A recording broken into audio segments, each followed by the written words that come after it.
Hello, hello, humans, humanoids, and other organic-based life forms, I suppose.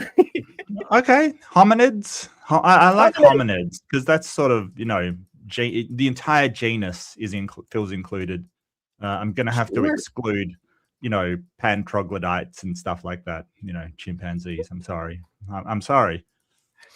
The rip our chimp viewership. That's Yeah, okay. I know. I know. Lizard people. This is starting as a completely different show. I tell you what. Wow. Okay. I am joined, as always, by the one and only king of Australia. I think probably Mark Reed. I think someone was saying I was the president of Australia. I think because we don't have a president, so they said, "Hey, there's an opening there. Get it, go get it." Look, I do concede that I think that. So I've got strong views on the monarchy. I think they're a waste of space that just does a whole bunch of pageantry that doesn't help anybody, and I think they're sort of pointless.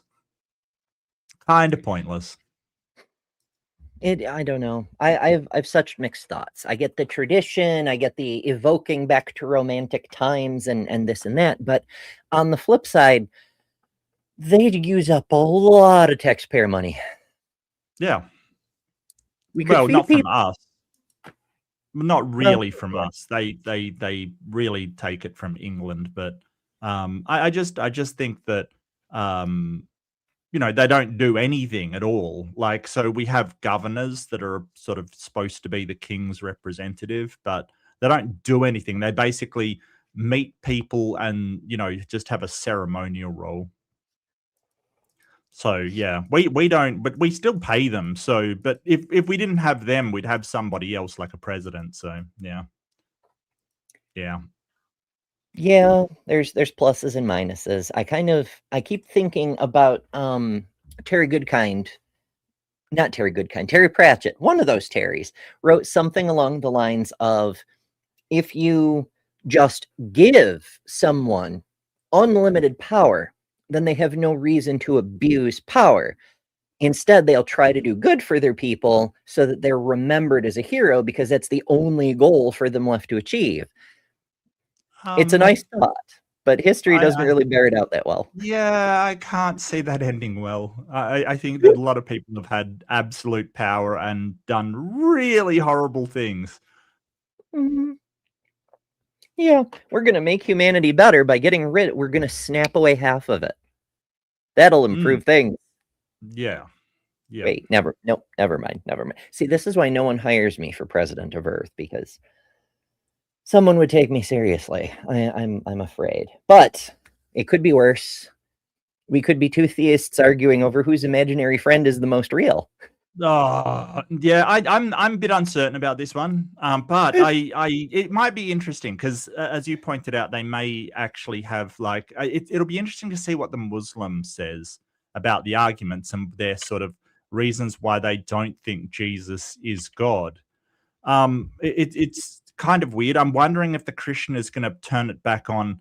Well, Muhammad is crap and was a liar, and try to push back in that way, which is not the debate, but Christians have a tendency to do that, especially when confronted with, "Oh, we'll prove your Messiah is actually God," because we really have a number of positions here. Jesus was a prophet, and that's usually the Muslim position. He's just an ordinary prophet. He's on a sort of equal standing with Moses or any other prophet in the Bible, right? Because don't forget, you can say, "Oh, well, he did miracles." Well, so did Moses, right? Like, he parted the Red Sea. He turned a staff into a snake, which quite frankly isn't even much of a magic trick, to be honest with you, considering that the Egyptian magicians were doing the same thing.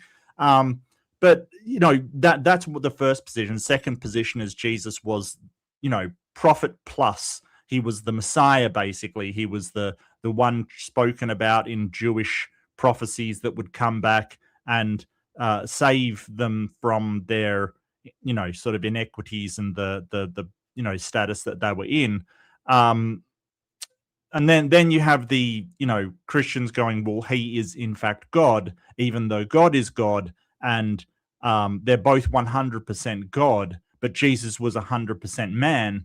And I've checked the math, and that doesn't work. But that is the thing that they say.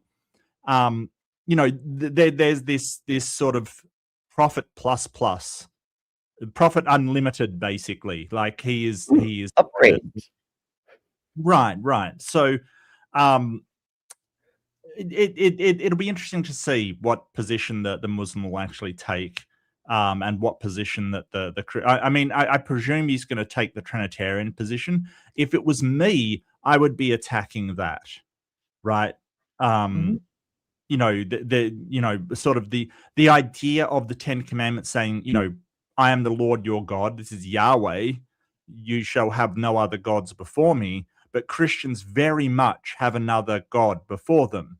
They just have the excuse that, oh, it's the same God, but different, which is weird and doesn't make a lot of sense. So I would probably be attacking Trinity. What would you do in that thing? If I were in the Muslims' position, I might go after the Trinity. I might go, I don't know. The New Testament became corrupted angle. It's I don't know. I don't think I would try to defend the Muslim position though, because it's not a great position. I mean, the Muslims on the negative, right? So they're more in the sort of they're more attacking the Christian position. That's the thing. All they've got to do is show that the Christian position doesn't make a lot of sense. Yeah, I mean,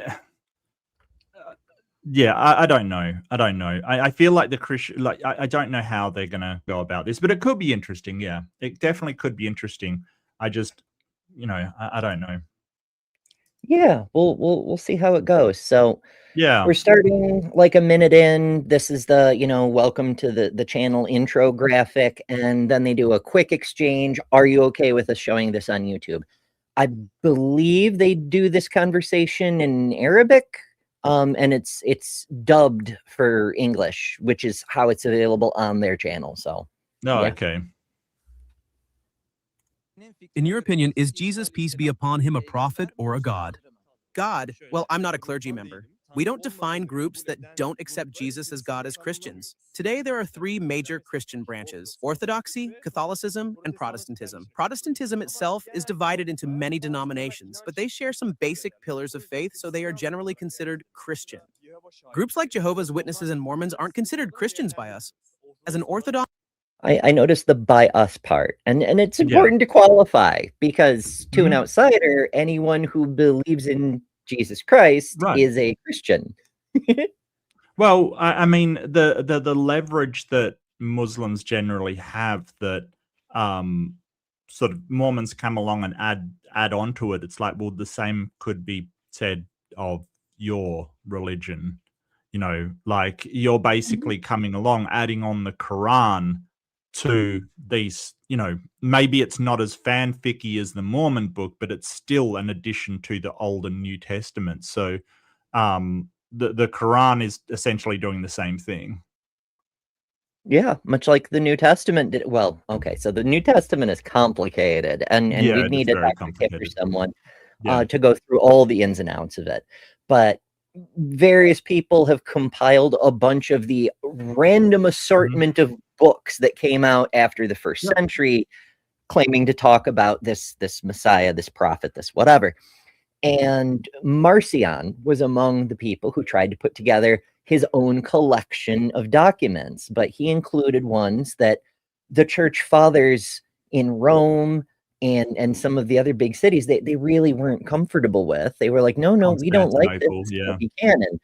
And so they went after the Marcionites, and then they put together their own book. They're like, this is the official collection. Yep.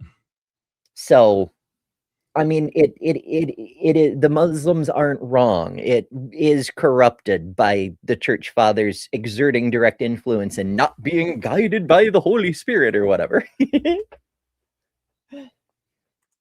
We don't see those outside the Orthodox Church as part of the mother church. In this respect, Orthodoxy is a little different. Now, if someone comes and researches to find the truth, research Christianity, how will they know who is telling the truth? For example, you don't accept certain groups. Some of them say, yes, there's only one God, and Jesus is not God. Jehovah's Witnesses, right? Yes, and Mormons think like that too. But you say they are not considered Christians. So who sets the balance here? Who will judge? How can it be? He's raising a couple of different questions Yeah. from an outsider's perspective. As a Muslim, how does he know? Like, you say these people are not Christians, they say they are, and you're not. How am I, outside of you, to tell who is telling the truth? Right. And it's the same as, well, if you're a non-Muslim, how do you decide who's right between the Sunni and the Shiites? Right? Like, who has the right version? Who was the correct people that were handed down the authority from Muhammad? Well, you can't. You just got to sort of say, well, they're both Muslim, and I'm not even sure, they would, but there's no way to distinguish who's the correct one. So it doesn't really matter to anybody outside of it. I don't think you can judge. I think that if Jehovah's Witness claim to be Christian and they say they're following following Jesus Christ, the teaching of Jesus Christ, and they worship him, then they're a Christian to the rest of society. You may disagree, but if they say they are and that you're not, we don't just take their word for it either. That's the thing. If the Protestants are going, no, the Catholics aren't real Christians, they're not Christians at all, we don't just take their word for it, just like we don't take their word for it that you're not Christian. So, it's kind of really weird that they expect us to take a side when we don't have any sort of we don't have any kind of stakes to this, and you're kind of saying identical things to us. Yeah, goodness. Again, not a Bible scholar. I was never that kind of minister. But looking at the history, picking it up where I can from people who are Bible scholars and digging into the depths and all that assorted stuff, it's not even really Christianity. It hasn't been for a very long time. Nobody's doing what Jesus said to do. Some of them are doing what Paul said to do, but most of them are doing what Augustine said to do. Yeah. So what are we doing?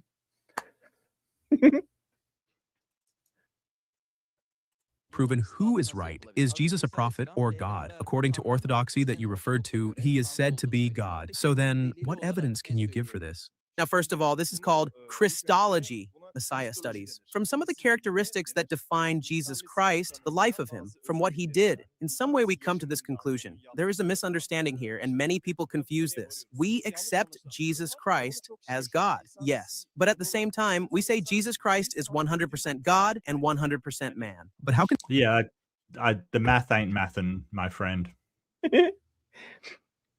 I had other kids as young as elementary school tell me that one, and I'm like, that's not how anything, like, that is literally first law of logic incoherent.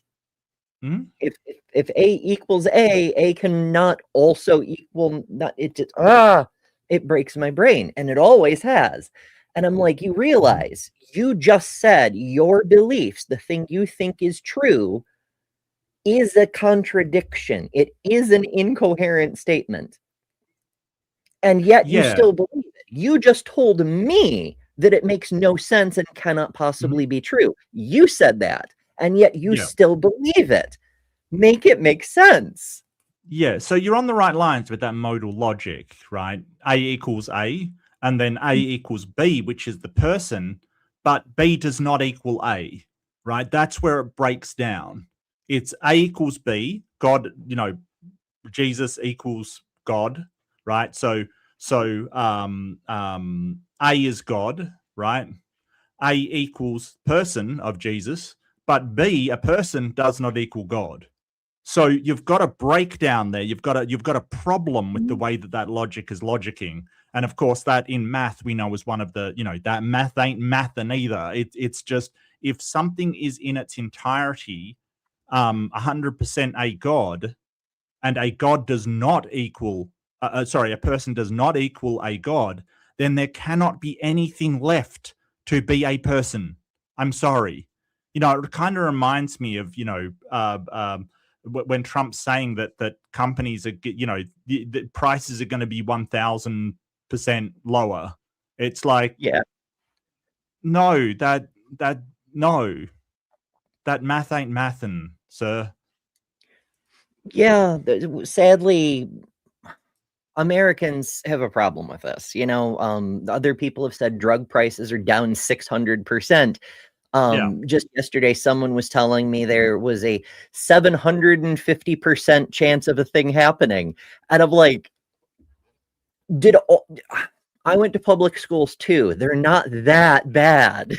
Right. Right. But neither of these fellas is American, so I don't know. Someone be 100% God and 100% man at the same time. Isn't that a contradiction? Because we claim that God took human form. We're already dealing with the intellectual side. We don't ignore it. But on this point, we believe it by faith. It's a little different here. For example, we can't fully understand how he is 100% God and 100% human. It's something we just can't know. But on a matter that even you don't understand. So I get that we're just going take it on faith, but saying we're claiming this thing, but we can't show you, right, because we acknowledge it doesn't make sense. Yes. It's illogical. What? Don't think about it. Just take it on faith. Mm-hmm. My guy, that is a terrible idea. I wonder, I've posited this idea before, but I wonder if this is one of those things that, like with the emails from the Prince of Nigeria, there's always numerous spelling and grammatical errors, and that's on purpose. Because if you see an email from a person claiming to be a Prince of Nigeria and it's full of spelling and grammatical errors, you're going to go, oh, this is obviously a scam. Unless you're extremely credulous. And then you go, oh, well, this just proves he's from Nigeria for real, because English is clearly not his first language. Of course, I'll send him my bank account information. I wonder if this is sort of the same thing. It's a deliberate filter put into the official doctrines and things, saying we all have to believe this thing, not in spite of the fact that it makes no sense, but because it makes no sense, so that we filter out all the people who don't just accept it, and we're left with the most loyal that will do anything we tell them. Nah, I doubt it. I think it's more just that it's so obvious in sort of the Old Testament that there is only one God. It is reinforced again and again. And if you have a Messiah and you want to worship him, yet still keep to the old ways, you've got to get a workaround, basically. If you've got a new God, but the tenets of the religion say you can't have any other God, well, you basically are saying, well, they're the same person. That I'm not worshiping a different God. It's the same God. It just is a different person that I'm worshiping. I think it's just a sort of workaround for the tenets of the Old Testament. That seems more reasonable, yeah.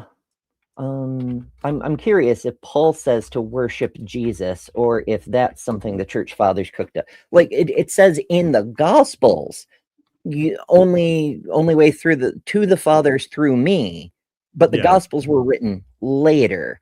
So I wonder if Paul ever says you have to worship Jesus. I don't know.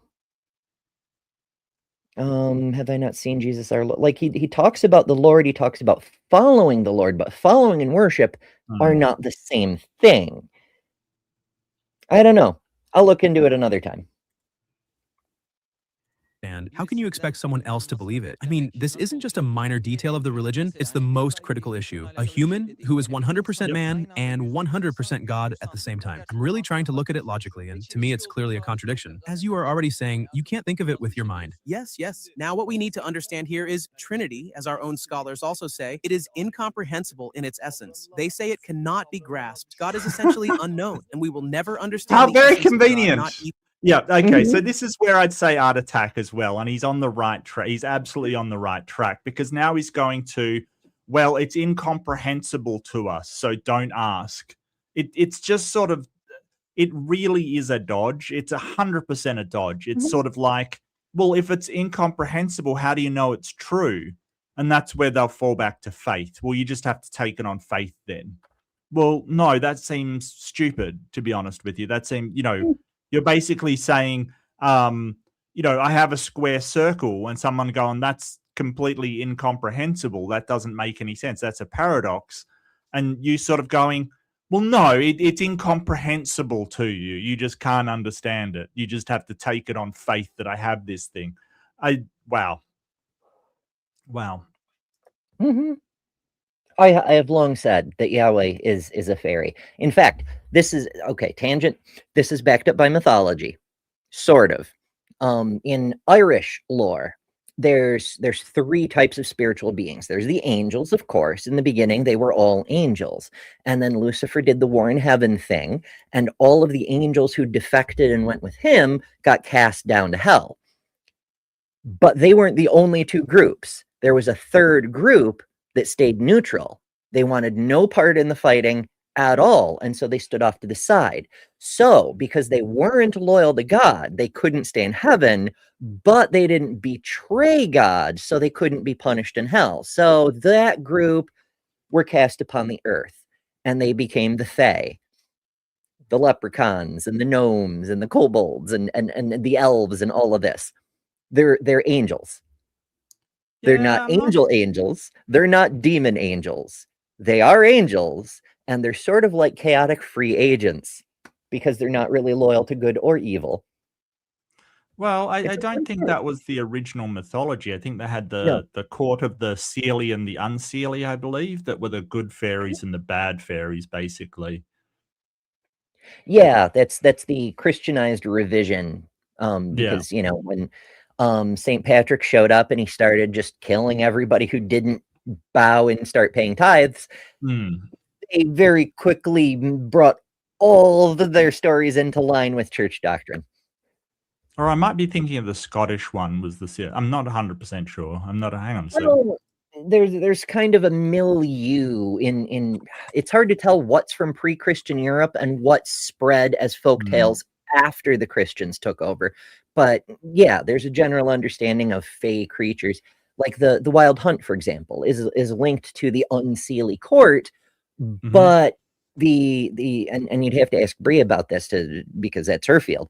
But Germany-ish is the general area where they get cited most often. So yeah, it's all kind of all over the place. Because there was nobody enforcing dogma and doctrine, so people just kind of went with, well, the legends say, Fair enough. Yeah. Even in heaven, we have a phenomenon called apophatic theology, which is that we cannot know what God is, but we can know what he is not. In this way, we can get to know him. I mean, we approach from a negative direction, So when that happens, for example, the creator you believe in is not weak. No, he's not. But if we identify him as human, weakness would come into play. Then wouldn't you contradict your own belief? The thing is, from our point of view, the reason why Jesus Christ came into the world was a result of God's love for us. So he came to earth to save humans, meaning us, from our sins. He took human form and humbled himself. He didn't have to do that. I mean, he could have chosen not to save us or to come. I love how Christians, maybe not this specific Christian, but Christians generally, posit this idea that humans are the greatest thing ever, the pinnacle of creation, and yet God taking human form is humbling himself. We're made in God's image, but also we are crap on God's shoe. What does that say about God, I wonder? I don't know.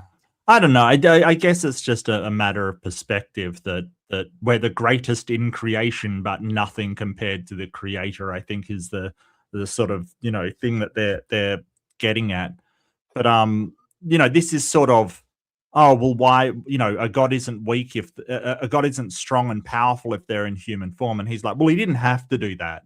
He took an L on purpose, like it really does seem like that kind of, how strong can your God be? He was crucified. Oh, look, he took a dive. Mhm. He He meant to could have do that. won. Yeah, he could have won. He didn't wanna. He didn't want to win. He wanted to. He intentionally let him win just to make him feel better. Mhm. Which is why he prayed to himself to not have to do that. But Right. secrets. That's God, of why have you forsaken me? He really didn't want to take the L on that one, but apparently he knew about it and was great with it, even though he begged himself to save himself. Mhm. Work that one out if you can. Maybe that's the idea, is to take all these noble sons who grow up in lives of luxury and are inclined to go start wars with the next nobles over and take their lands and peasants and so forth, and instead make them spend all their time trying to work out these logic puzzles. Sort of like the philosophers did back in the day, but we can't do philosophy now because if you get too deep into logic, you start questioning the religion, and we can't have that. So instead, we're going to give you these weird ideas about the faith and be like, listen, we need you to accept that it just is true and spend Right. your life figuring out how. Well, you don't figure out how. That's his point, that it's unknowable. So you can't figure out how. So accept that it's true, even though you don't know how it can be true.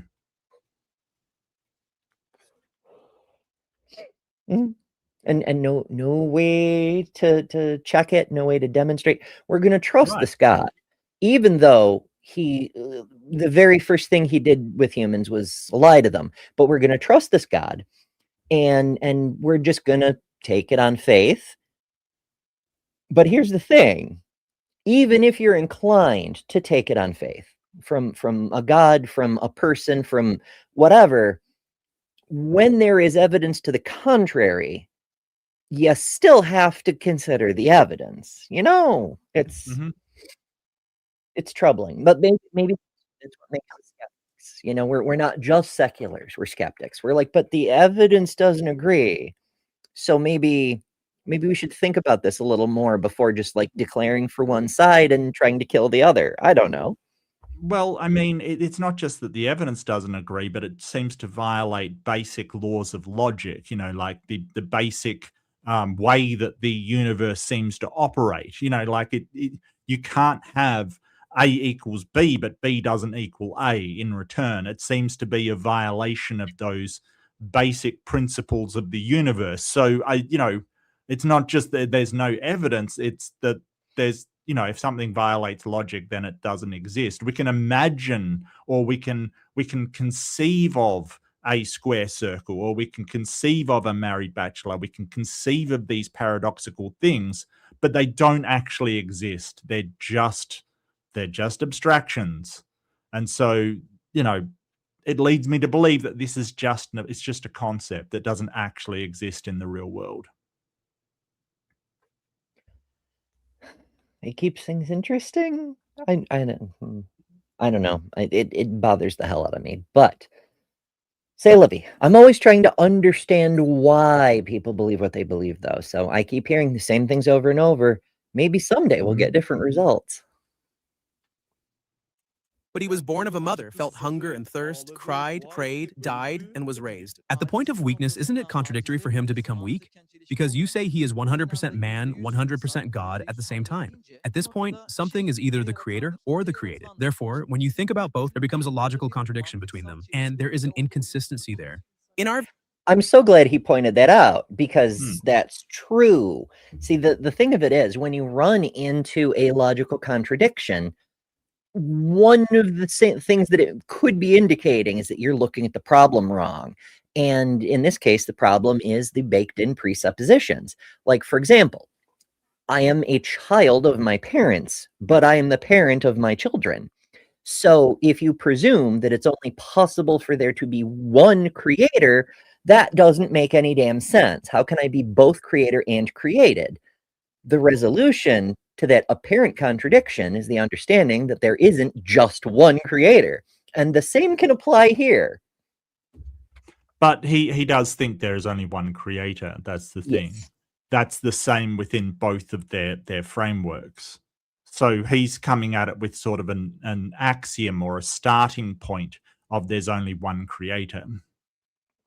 Yeah, I gotta say he's kind of, I don't agree with him on his theology, but he's kind of winning on the logic so far. Yeah.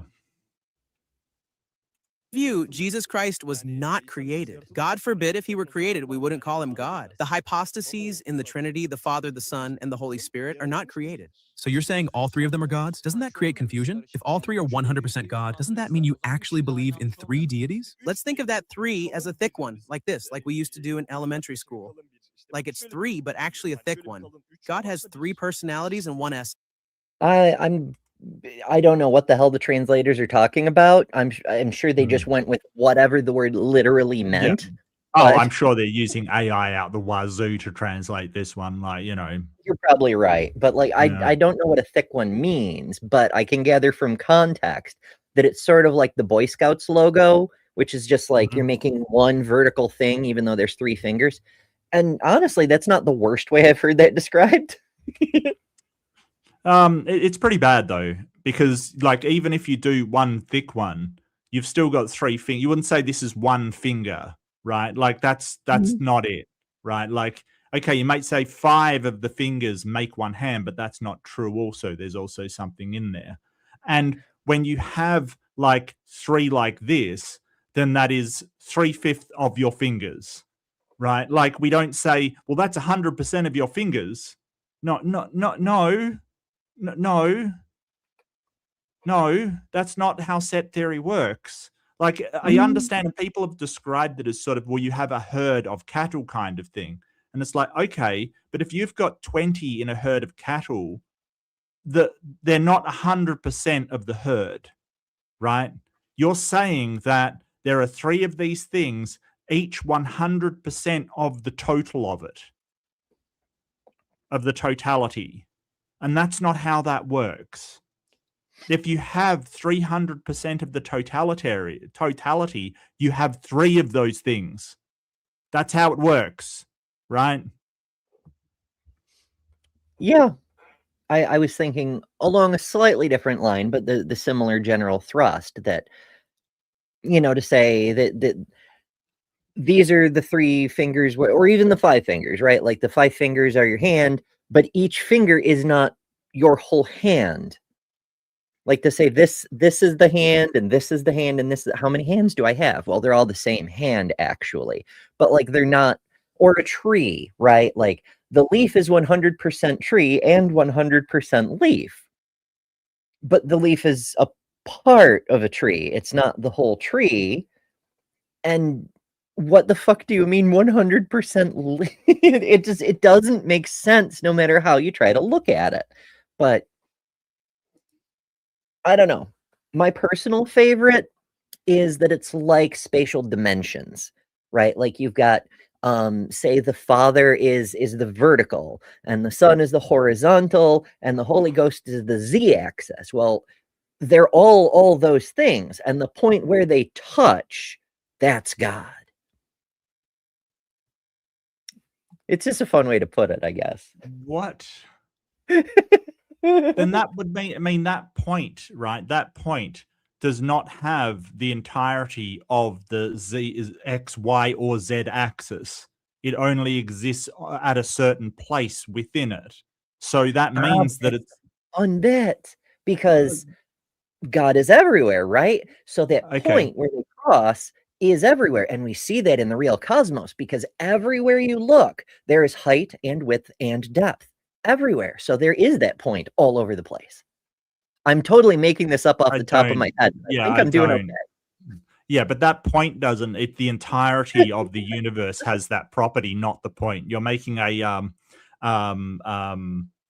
division error. Yeah. You're assigning to the part the attributes of the whole. Basically, you're making a division fallacy. The composition division fallacy. The composition is when you're assigning to the whole attributes of the part, right? Mhm. Like, so if you say, well, my cells can, regrow, kind of thing. So therefore, so can I. So can my arm. That's composition. Division is when you're saying, hey, because I have thoughts, my cells have thoughts. That's a division fallacy. Your cells don't have the attributes of the whole. So as that point, like, no, you're taking the attributes of the whole and assigning it to one point. That's actually a logical fallacy.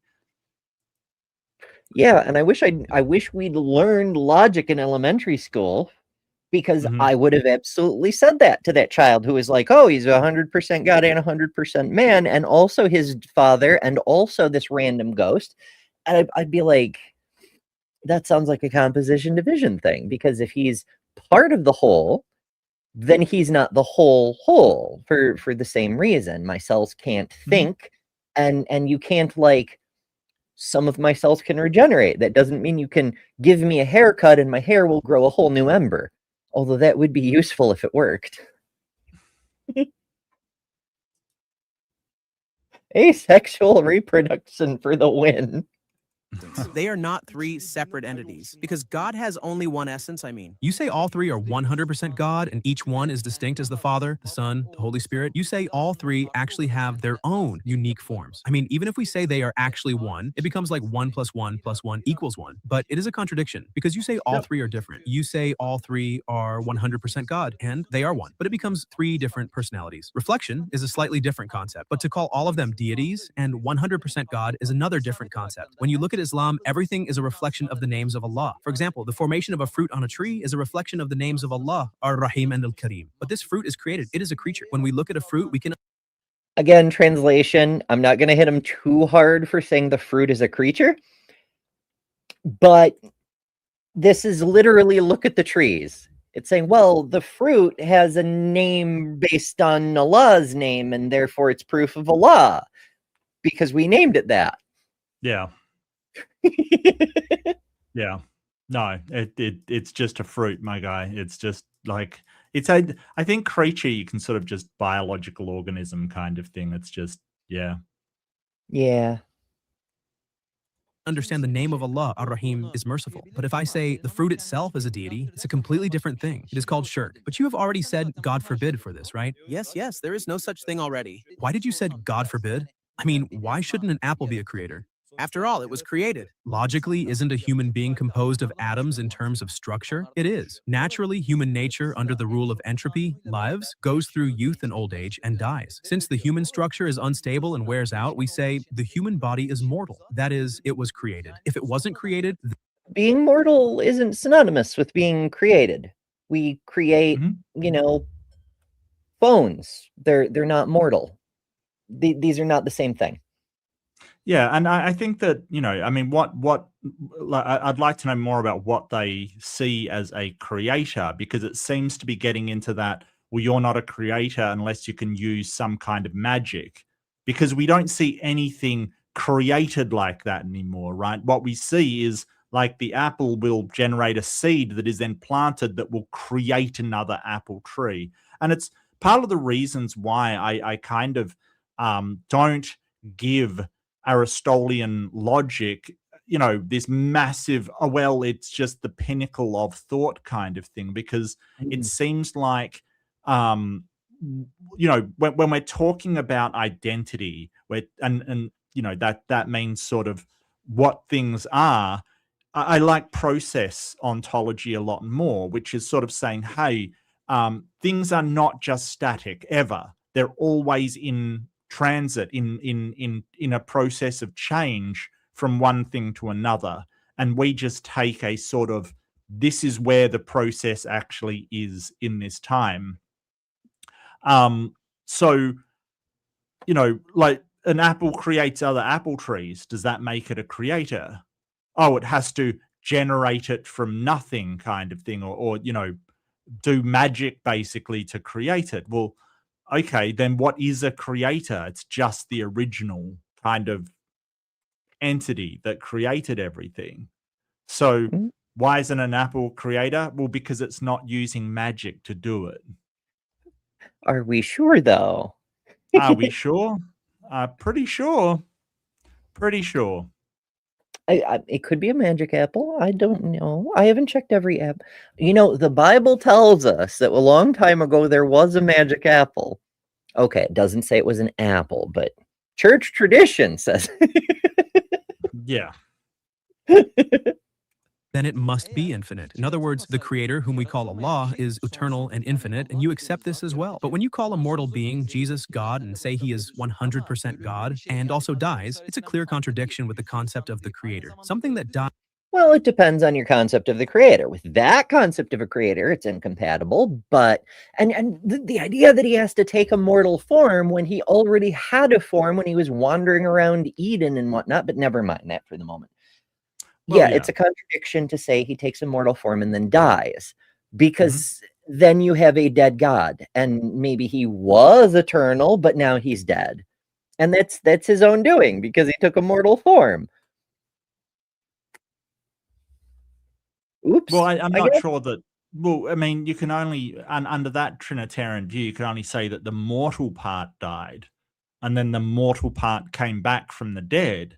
But will the immortal side will the God side, the 100% that is God, will that have died? Well, you'd have to say no. And so, what was the sacrifice? Yeah, if he 100% did not die. I understand that there are certain schools of thought, and maybe they were the original schools of thought that got overshadowed by centuries of bullshit later. There's a possibility that the point was to demonstrate that your soul is a separate thing and it cannot be killed. Okay. But once you get the gospel later on that has Jesus doing the bodily resurrection and Thomas can poke my holes and shit, you start losing that. It's no longer evident. You could make apologetics around it and be like, the soul, his soul, because it's God, was so powerful it reconstituted a whole body. But that's not what it says. No. Cannot be a creator. Naturally, it becomes a serious contradiction for Jesus to be God. Logically, there's a contradiction in the concept of Jesus being God because he is made of atoms. He eats, drinks, gets old, and dies. I mean, according to Islam, he didn't pass away, but That raises an interesting possibility as well. You're familiar with the teleporter paradox from Star Trek and Sure. other sort of things, Yep. I'm sure. When Jesus resurrected, at least some of the ways it's described is his old body disintegrated and he radiantly developed a new body, which is one of the reasons he looks different at post-resurrection. Right. So, teleporter paradox. If his old body is gone, we're not ship of Theseusing this. It's not part for part replacement. The old body is completely gone, and then there's a completely new body. Is it even Jesus?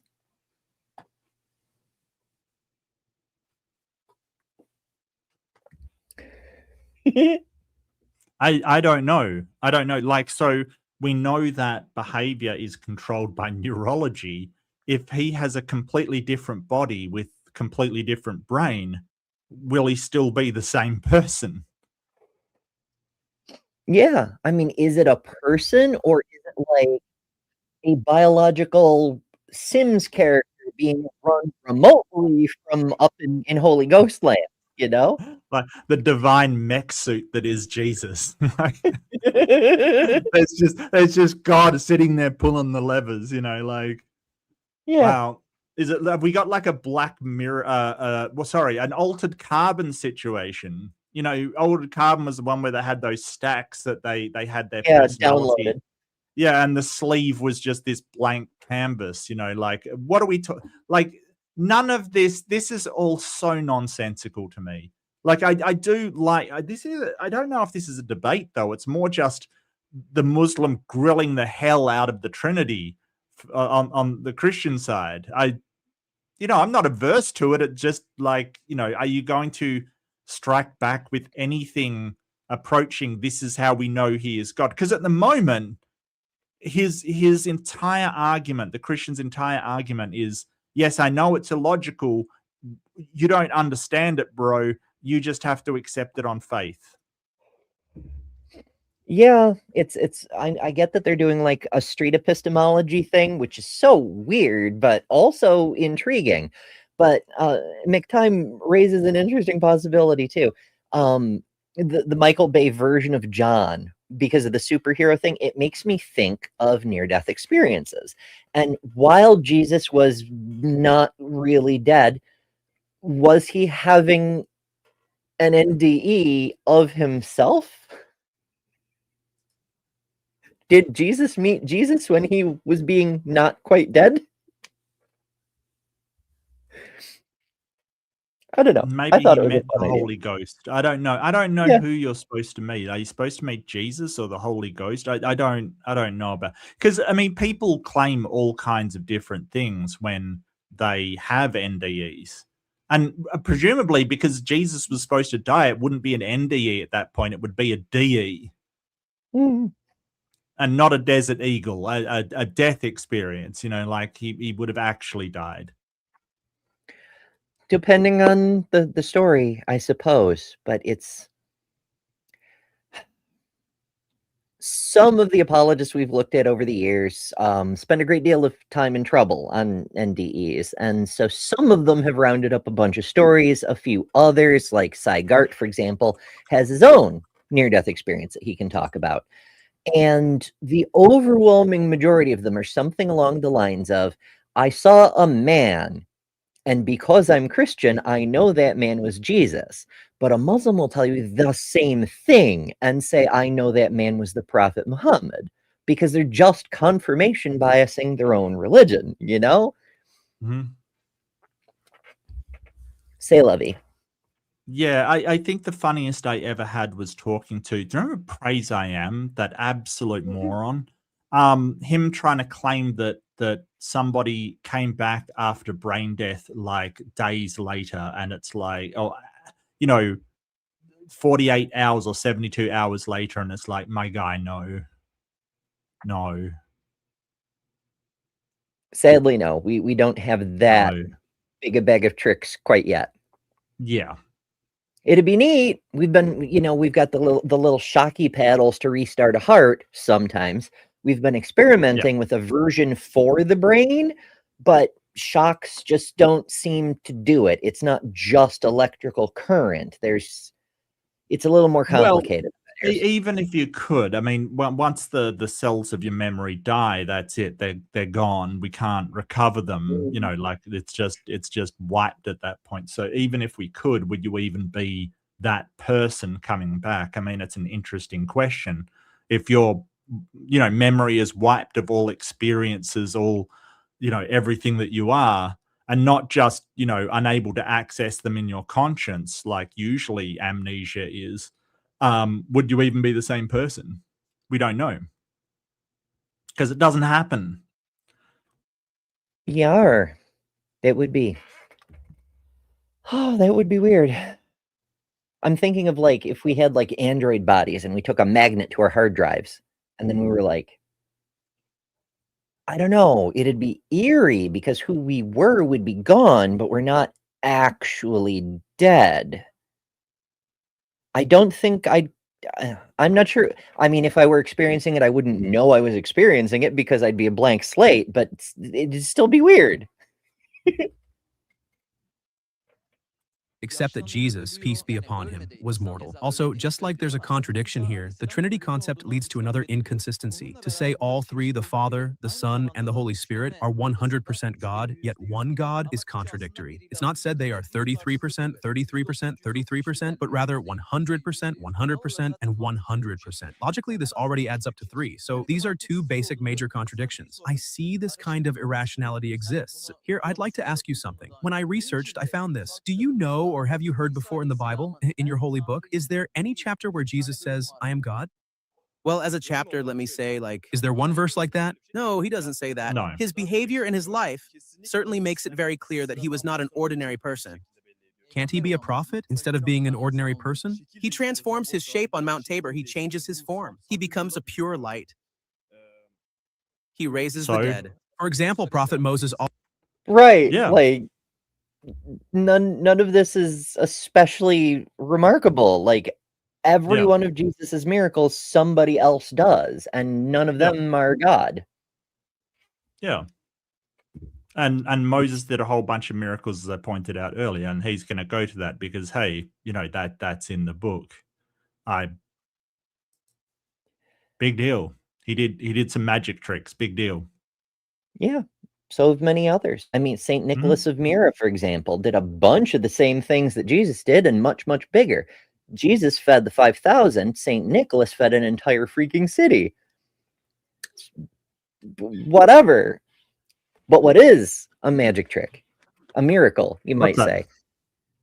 Alira the Freak gifted 20 ember ships. Thank you so much. Thank you. That's awesome.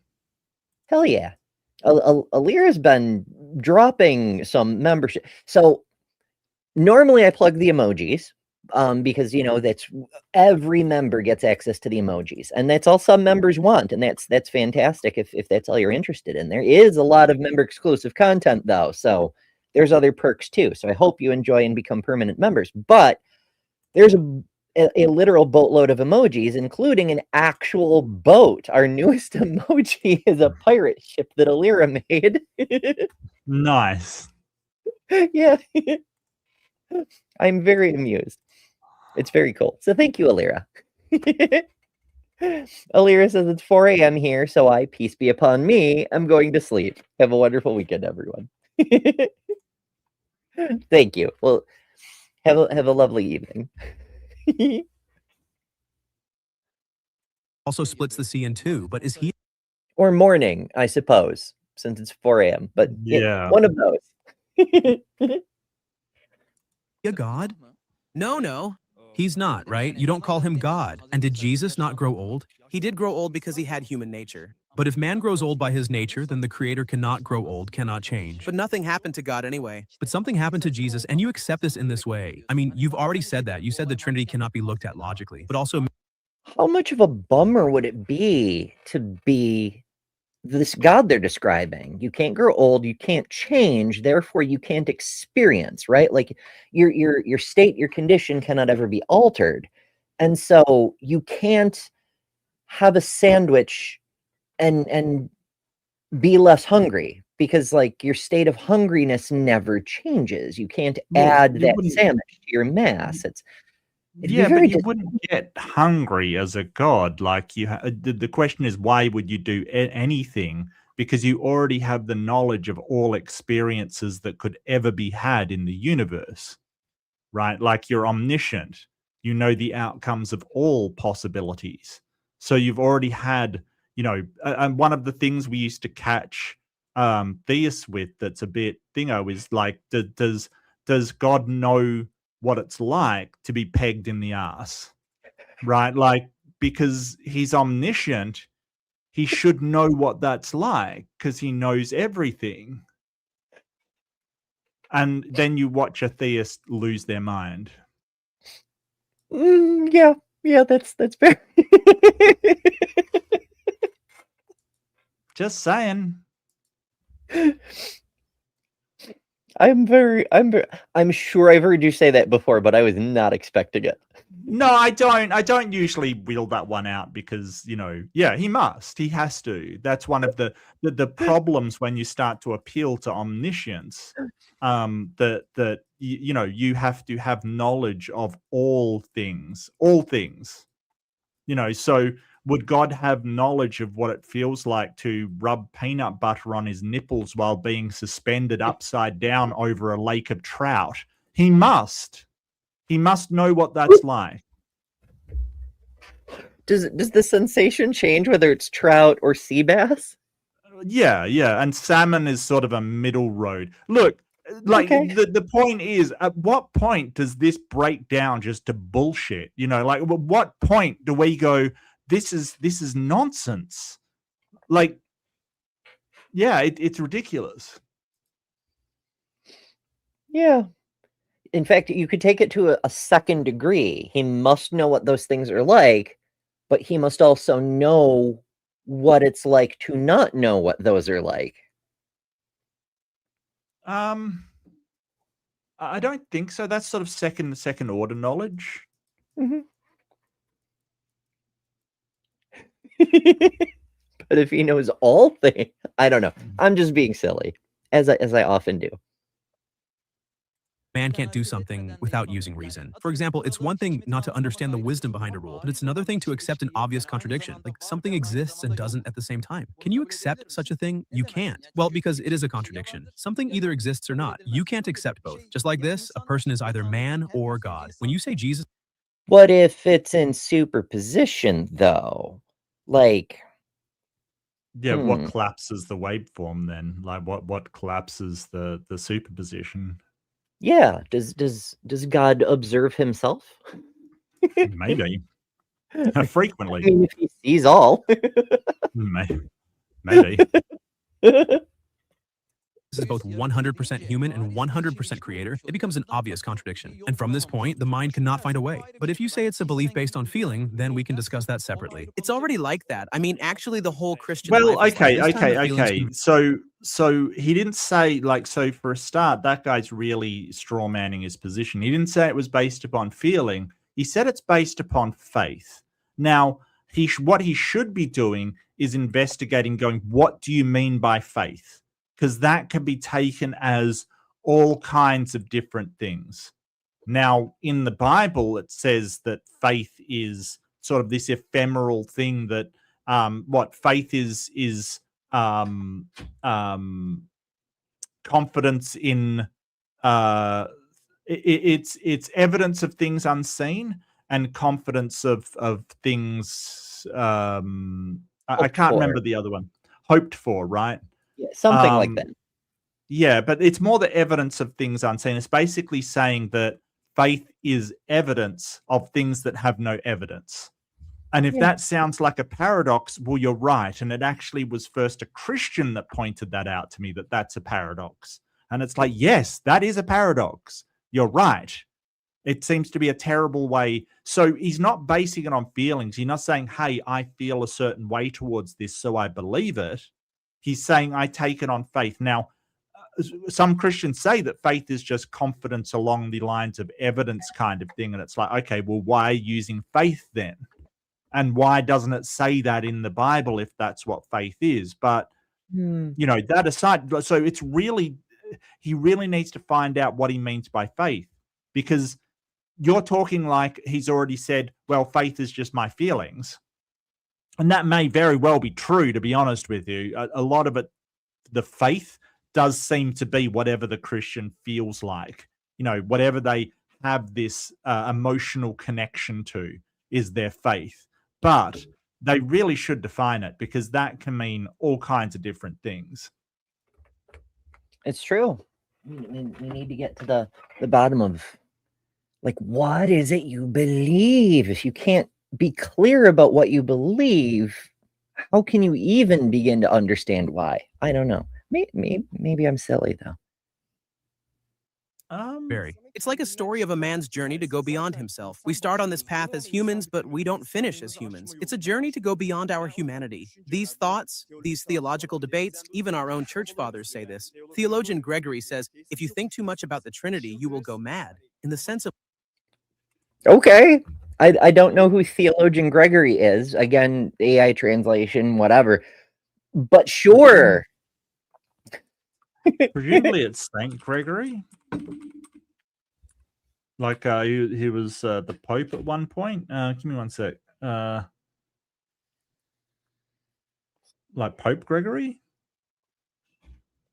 Could be. But whoever the hell said it, I mean, I don't know that I would go mad, because I look at something like the Trinity and I go, that makes no bloody sense, and I get on with my day. But if you keep trying to think about it, saying if you think about it too much, you will go mad, that's just sort of an admission that it is contradictory. It It's nonsensical, cannot yeah. exist. Yeah. Yeah, and I think that sort of what they're talking about is if you try to make it work, you'll go mad. Because yeah, like you can't make a paradox work. There is no way to. It's like that paradox where you go, everything I say, this statement is a lie, right? There's no way to reconcile a paradox, right? There's absolutely no way to do it. So when I say this statement is a lie, it has to be true. And if it's true, it has to be a lie. And if it's a lie, it has to be true. Like, it just is a paradox. And you just say, well, that statement is nonsensical. And as Ember said, you get on with your day because it's just nonsensical. But yeah, their problem as Christians is they've got to make this work. Like, they've got to make the unworkable work. And it doesn't. And that's the problem. So what's their solution? Don't think about it.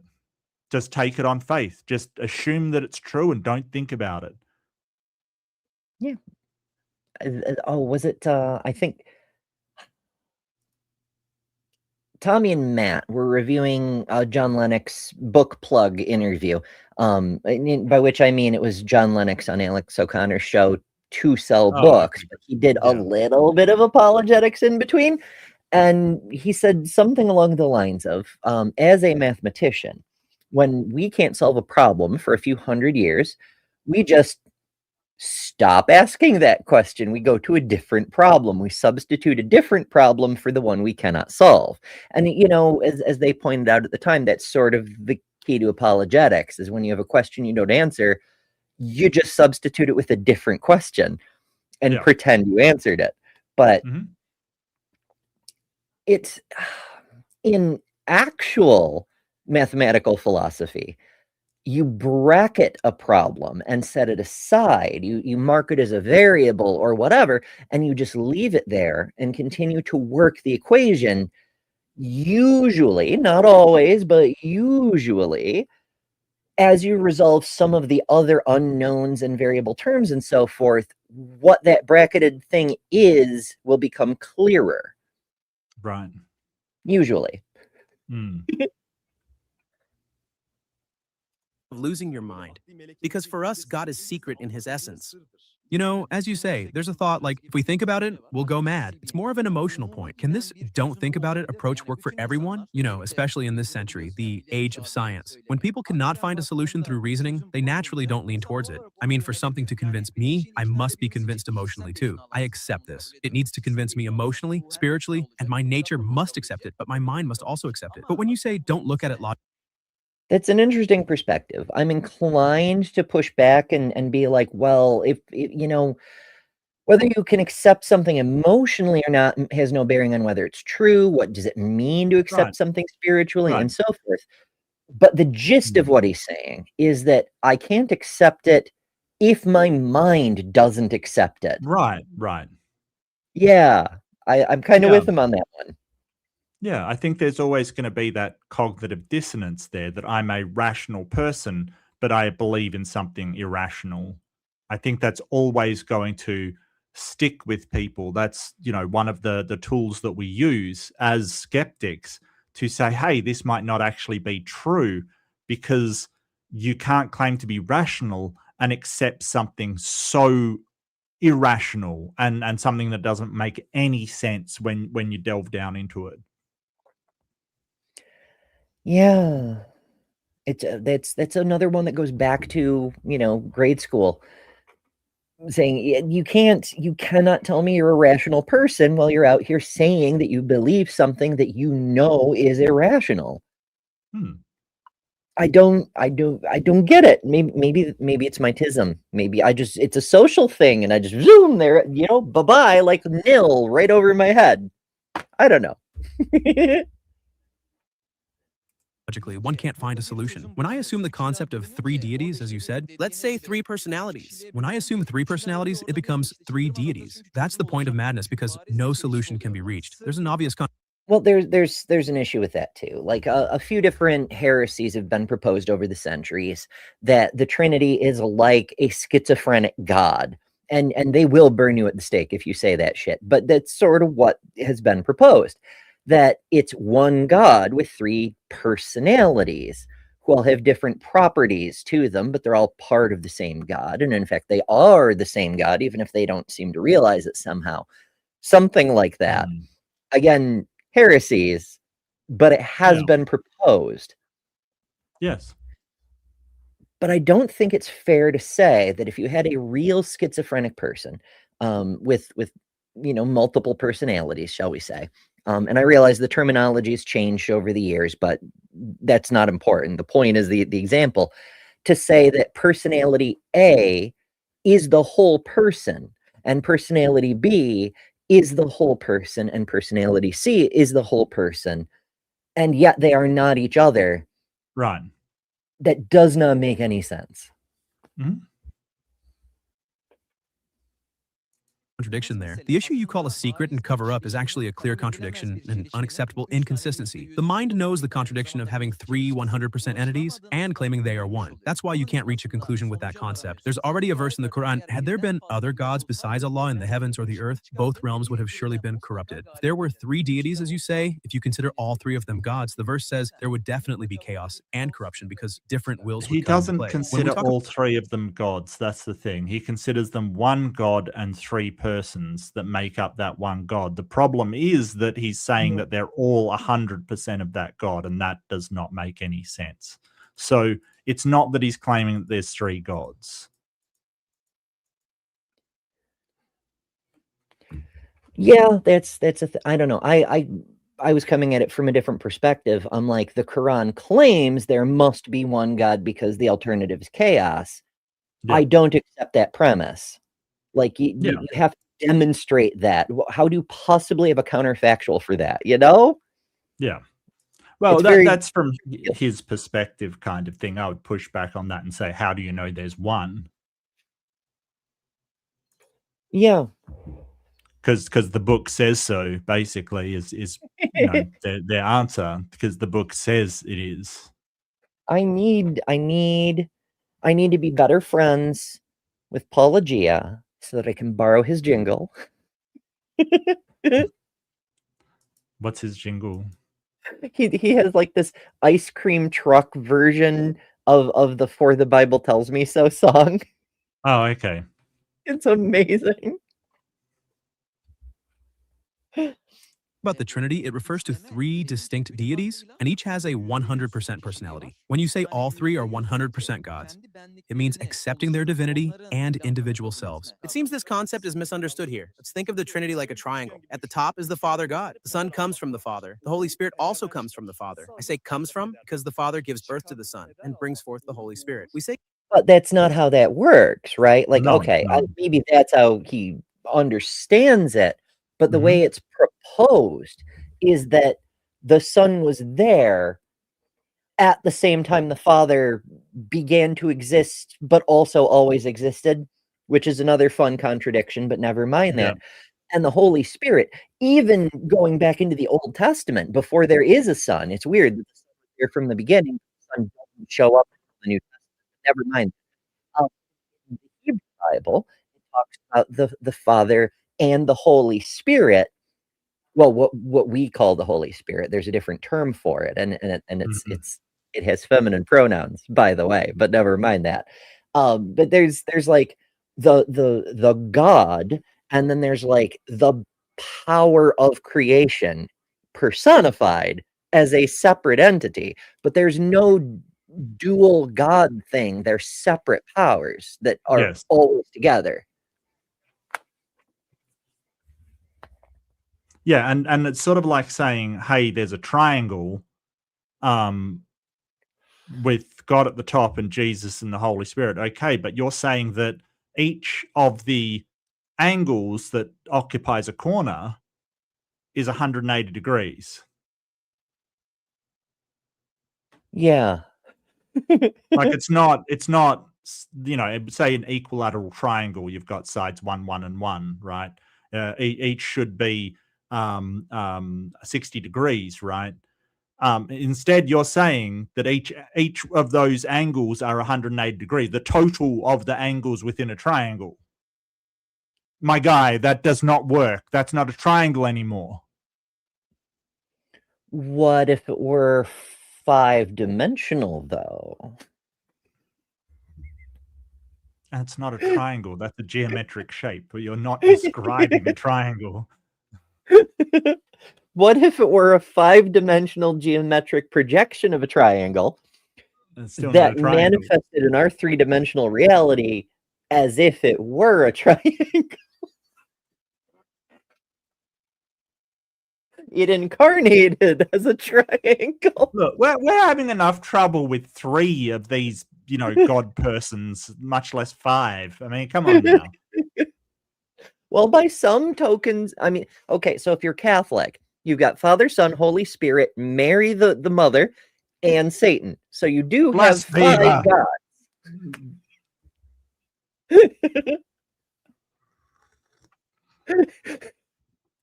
Loved it. Jedi says Captain Planet. Oh goodness. All right. I'll stop for now.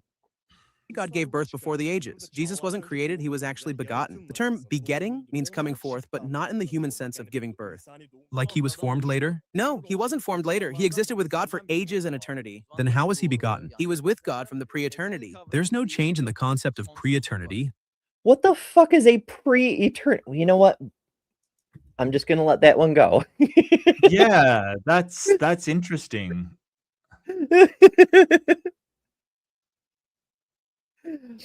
Concept of like, so you have all of time and then you have the time before it. My guy, seriously, my brother in Christ.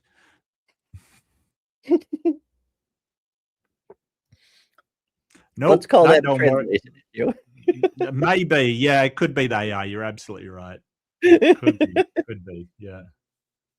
There's infinity. What is infinite does not change. Naturally, even if you say he was begotten and not created, you're still talking about a movement. In other words, a formation. Because you say brought forth and begotten, that means there's a time frame. This is formation. Naturally, something happens here. Could this be the essence of the matter? That's what I want to ask. In the Bible, not even once on such an important matter did Jesus say, I am God. Is there any chance you misunderstood him? As Muslims, we accept Jesus, peace be upon him, as a prophet. There's even a surah called Maryam. We also love our mother Mary very much. I mean, we call him a prophet. I wonder if even he himself never said, I am God anywhere in the Bible. Could there be a possibility you misunderstood him? In our view, the Bible... And it's sort of a point that some people make. There's, I mean, not just the praying to himself and other things that indicate he didn't consider himself to be synonymous with God. Right. But there's also... I think even Frank Turek makes the point that he never explicitly says so. He always says things like, who do you say I am? And he says, I am that I am. And that is because the Old Testament God was sometimes referred to as I am, right? Like, so that sort of, they patch it onto that saying, oh, look, he sort of suggests that he's God by saying I am. But, so it can. Well, I mean, he can. So did Popeye. Let's face it. I was thinking that too.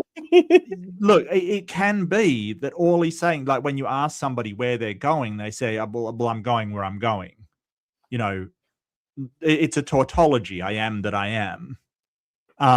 He could have just sort of been saying, hey, I like Popeye. I am what I am, and I'm Popeye the Sailor Man, right? Like he's basically saying that, hey, you're what you see is what you get,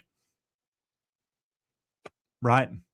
Sure, but I think I may have another argument for our 5-dimensional geometrical triangleoid. Don't say how. I've got nothing to do with this. This is yours. I don't say. This sort of annoys me. I am. Christians going, oh, our God. It's not my God. Like, don't bring me into this. So Jesus said, I am. And what is Shakespeare gave us the rest of the phrase. The prophet Shakespeare revealed the rest of that. Iambic pentameter. Penta, like a Penta. five-dimensional Right, triangle god. Ah, right. yeah. Well, I mean, penta is usually five-sided, so it wouldn't be a triangle, it'd be a pentagon. But never mind. Never mind. So I think there's some other arguments for Jesus was God. He took prayers or something, and there's a few, but he never directly claimed to be God. Right? Like he never did that. He for for him to be able to forgive people, I think there's a verse in there like, only God can forgive you. So if he forgave people, then he is God. But, I think that's weird because people sort of forgive each other all the time. You don't need to be God to do that. So I don't know. I don't see a case where he actually claims it. Yeah, in fact, there's quite a bit that goes again. I realize there's some gospels where he forgave sin, therefore he's claiming to be God. But also, in Matthew, after the Sermon on the Mount, the dude comes up to him and he does whatever the fuck magic trick of the day, heals his blindness, maybe I can't remember, but he does the miracle, and then he tells the man to go to the temple and make a sacrifice to atone for your sins, because Jesus cannot forgive him, because that isn't a power he has. But that's Matthew, which is like, by the time we get to in fact, it's a lot like Superman, right? Like Superman in 1938, he was faster than a speeding bullet, he was more powerful than a locomotive, and he was able to leap tall buildings in a single bound. But by the 1960s, not only can he leap tall buildings, he can fucking fly. And by the 80s, it's faster than the speed of light. Screw your speeding bullets. So Superman evolves, even though he was the perfect being to begin with. And similarly, the legend of Jesus evolves. In Matthew, he can't forgive sins, but by the time we get to John, he can do everything God can do. Apparently.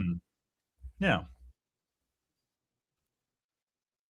Is not a revealed book. In fact, Christianity is not a religion based on a book. It's a religion of the church. The Bible is texts formed within the church. Jesus Christ founded the church, his own church. The church was established on the day of Pentecost when he gave the Holy Spirit to his apostles. There are 12 apostles and 12 churches. Many churches were established in places like Antioch, Alexandria, and Rome. There's a chain here, we call it the apostolic tradition, and they get their information from Jesus Christ, from God himself, and from the Holy Spirit. This Holy Spirit protects the church. God protects it. And the teachings, which has worked out really well for the church, since they had the Great Schism where the Catholics and the Eastern Orthodox split, and then the Catholics fractured, and all the various heresies over the many generations. Holy Spirit's done a great job, I do have to say. My goodness. It's especially where the part where the descendant in Rome tried to say that they were the head of the church, and then basically all of the Eastern ones said, no, you're just a regular church father, and then they fought about it. Yeah. Yeah, that part was great. Even to this day, the Patriarch of Constantinople is still the Patriarch of Constantinople. He doesn't get like an extra title. It isn't even Constantinople anymore, but he's still just the Patriarch of Constantinople. C'est la vie. But I'm not sure how to work this one. Who does get a cool hat, I guess, is Jester, who sends us a super chat for $5. Thank you, Jester. And says, just wait until you ascend and find out about bottom triangular hexagonal infinitum.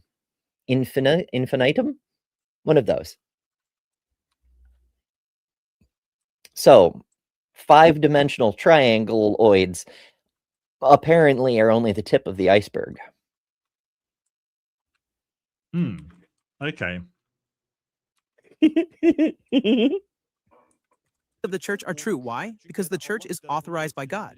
So are the people in the church authorized, like a direct revelation? Yes, they are authorized by God within the church. The books we call the Gospels are writings about the life of Jesus Christ. Matthew and John are his apostles, and Mark and Luke are students of apostles. They wrote what they heard and saw from their masters as gospels. They wrote under the guidance of the Holy Spirit, but it's not direct revelation. It's a revelation, of course, but not like words coming directly from God and being written down word for word. For example, Why don't we have that, though? And for that matter, why didn't Jesus write his own book, being all godly and whatnot?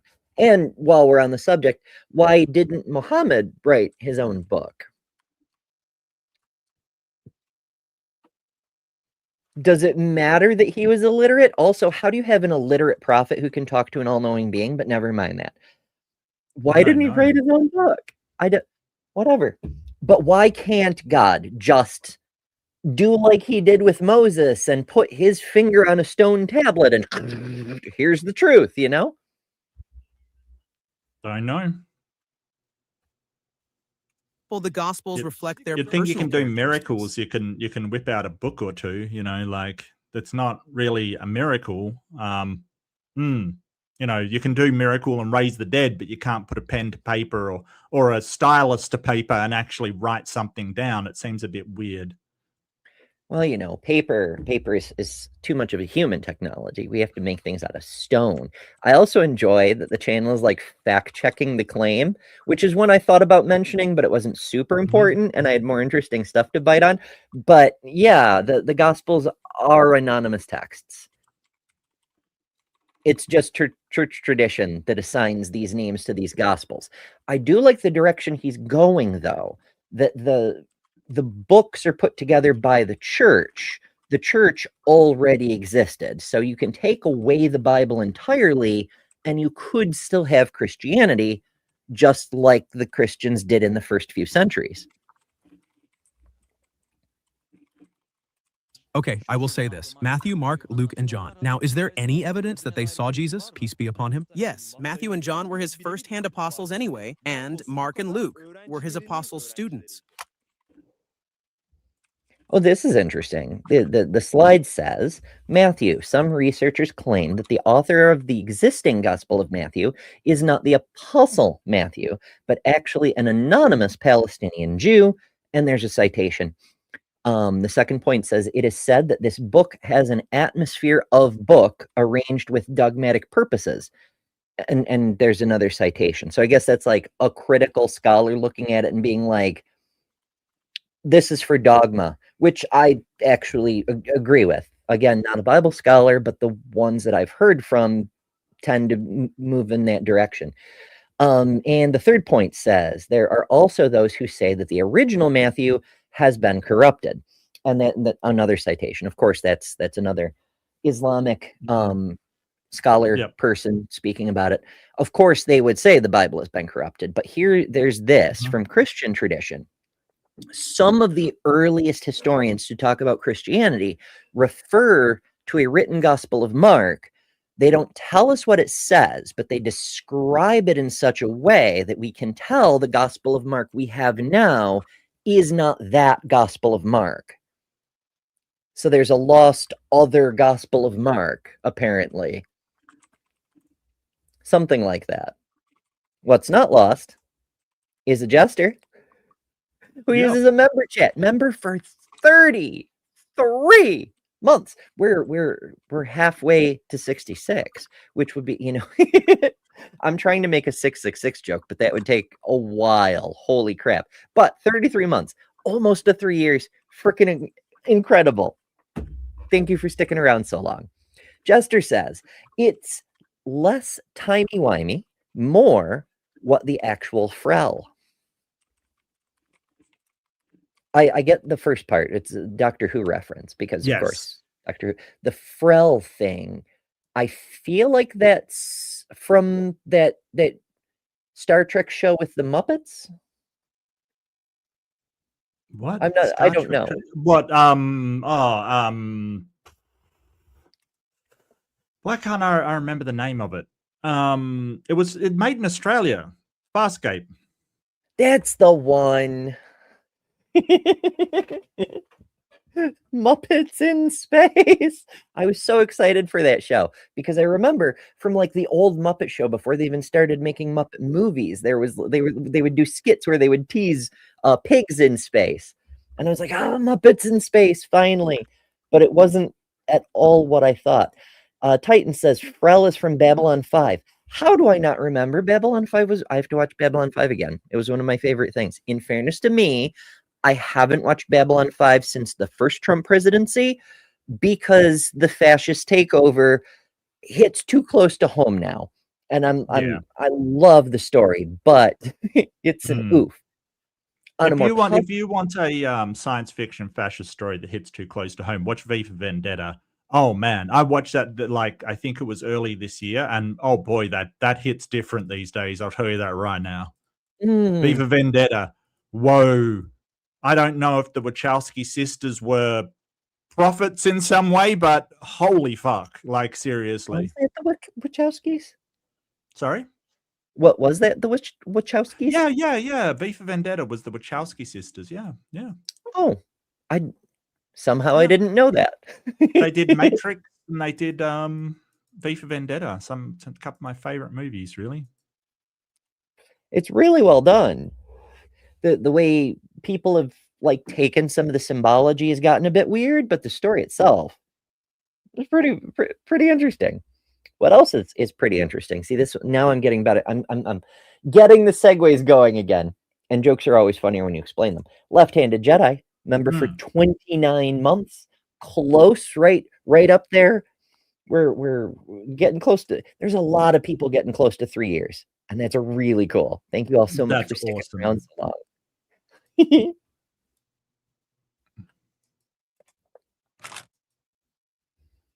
Oh, we get another slide about Mark. So this one says, see, it's about Mark. According to some reports, the gospel known by the name of Mark was not written by Mark, but by Peter. Ibn Patrick, a Christian source, also says that the section of Mark was not written by Mark, but by Peter.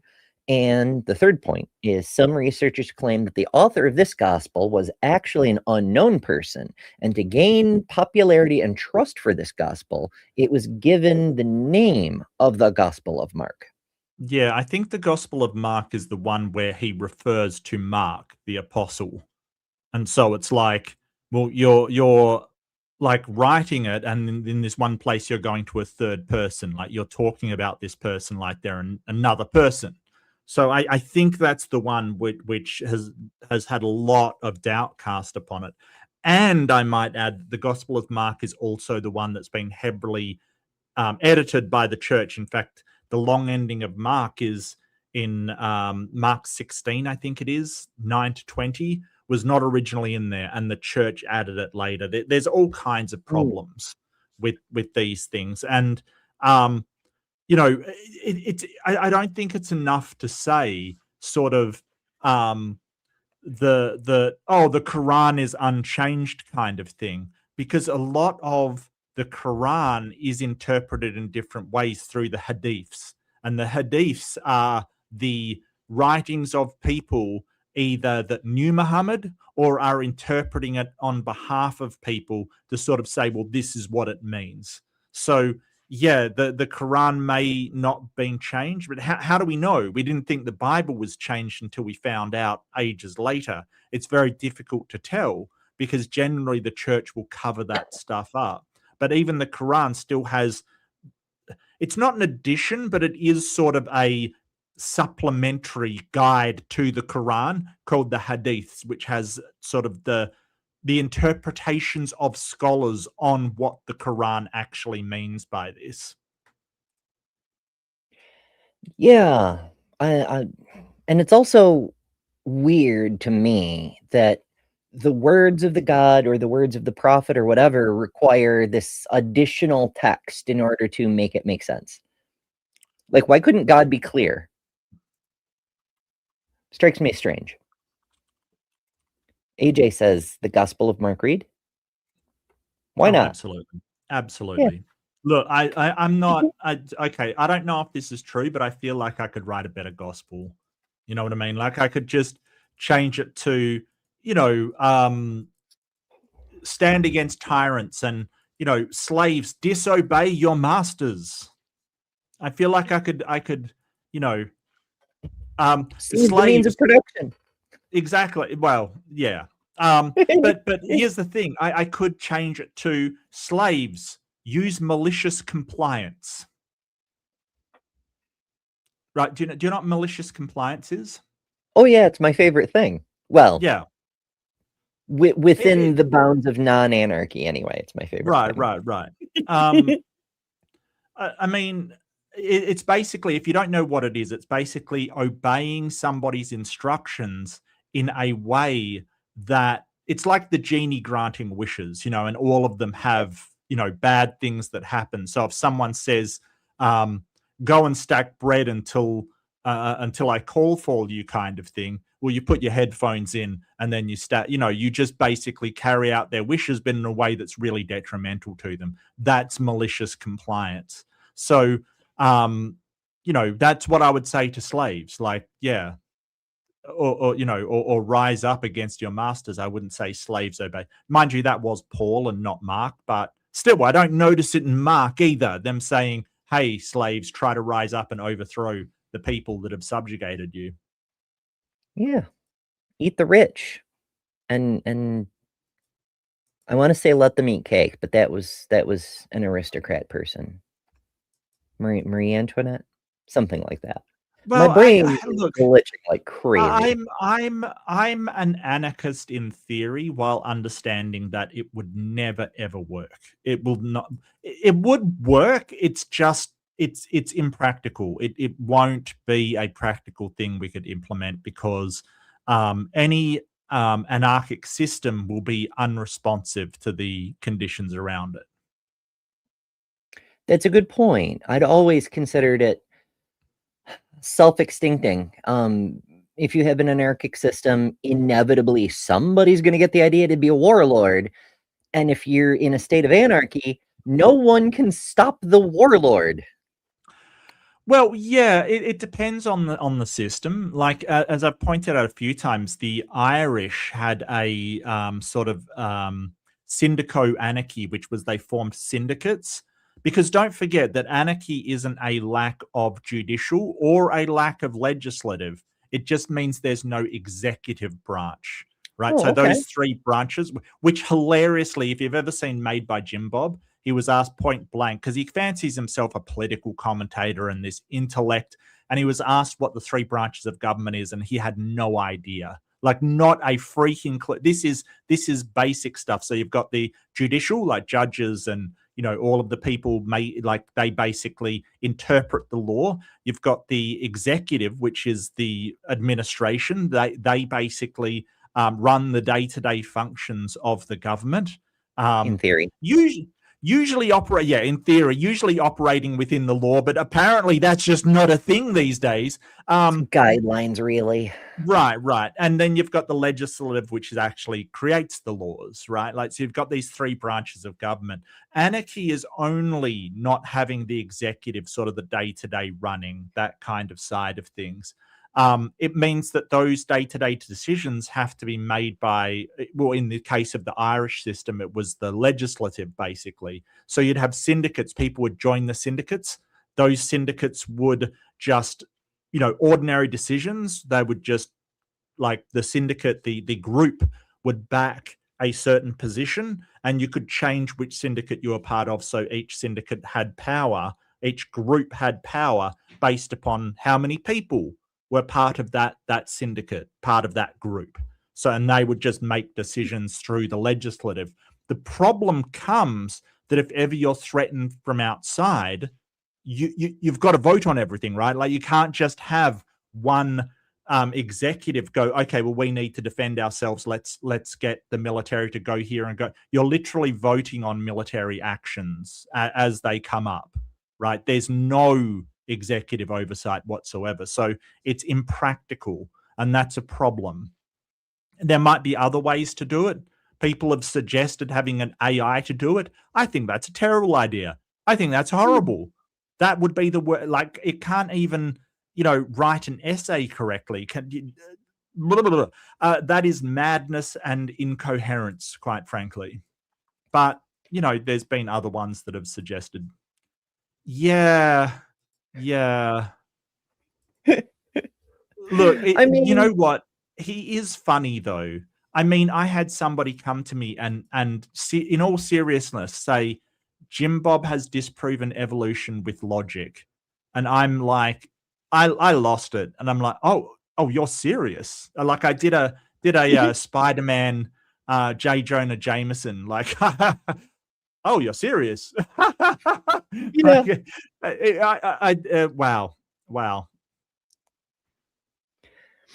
It's some, I don't know. Every time I hear his name, I think of the Mr. Anderson thing and the pig snake, and Oh yeah. yeah. Oh, they're all terrible. They're some of the worst human beings on the planet, kind of thing. And look, they're giving Eastern Orthodoxy the worst name. I think that there's a lot of, I've seen videos out of Eastern Orthodoxy people going, "Hey, this is what we believe. Don't listen to the other Orthodox." It's like, yeah, I don't think they even.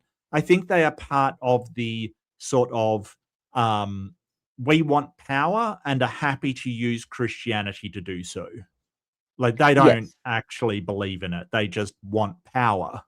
Trump's doing the same thing. He doesn't really believe in Christianity. He just wants power. And he's happy to use that. Yeah. And I don't know, for a while I thought that a lot of the Eastern Orthodox evangelical-oids, since it's an evangelical is a Protestant thing, but never mind,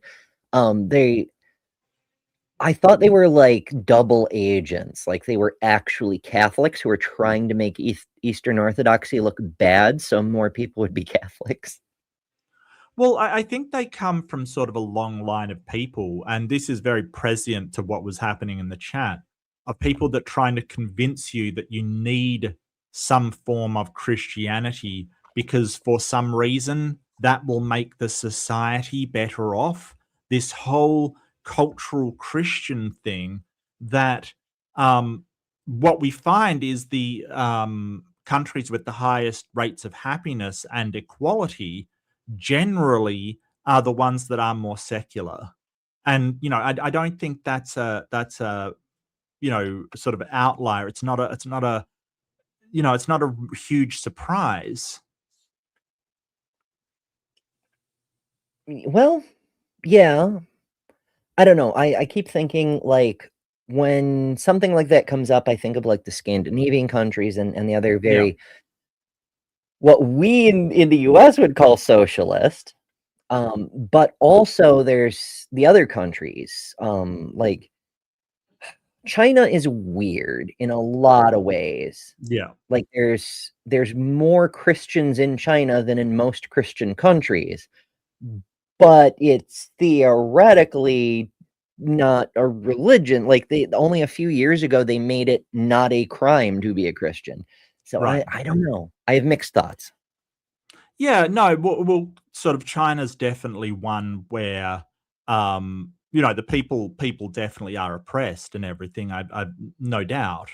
But what I'm talking about isn't that a secular country will automatically have happiness. What I'm questioning is that you need to be a Christian culture across the board in order to have a happy country, because they're projecting it as, well, we need a Christian culture in order to have a happy functioning community based, and they'll give all these reasons for it. But the fact that there are successful happy countries that are not Christian kind of eliminates that argument, because they're saying it's a necessity, right?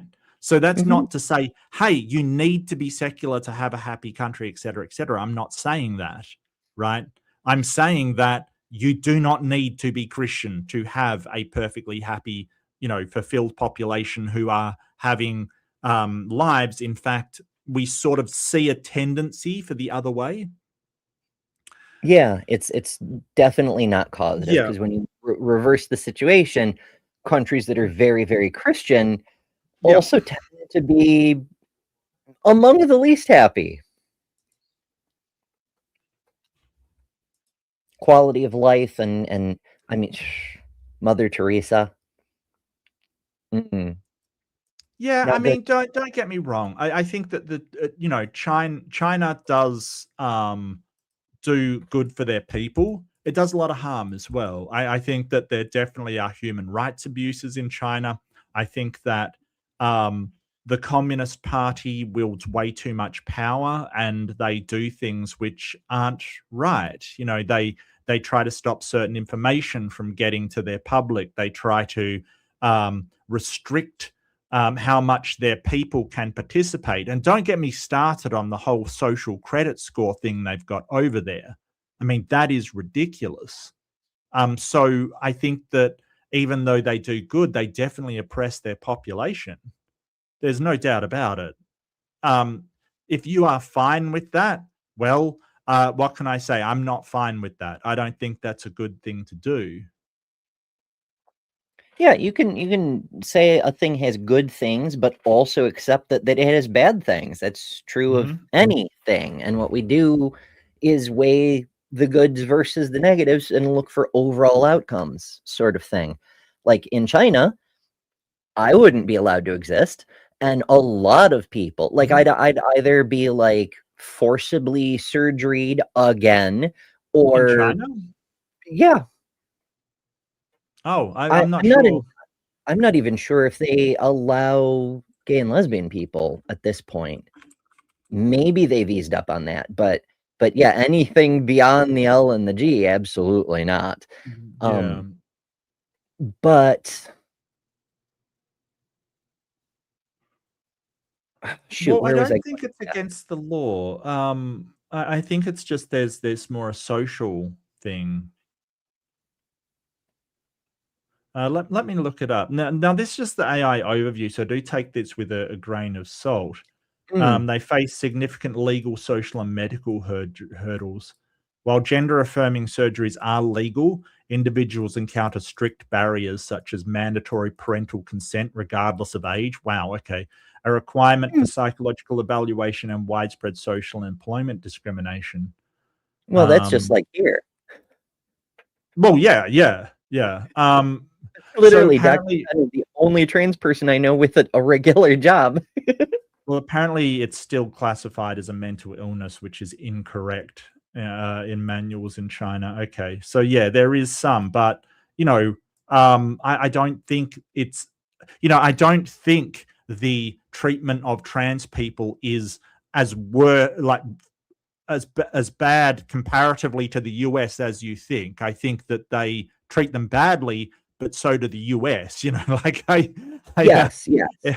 And I remembered the point I was trying to drive at. A lot of people have pointed out that the United States is horrible because while we have 5% of the world population, we have over 25% of the world's prisoners. Like, we are the most incarceratorial country by far. But one of the reasons is that China doesn't incarcerate people so much as shoot them in the head and chuck them in a hole.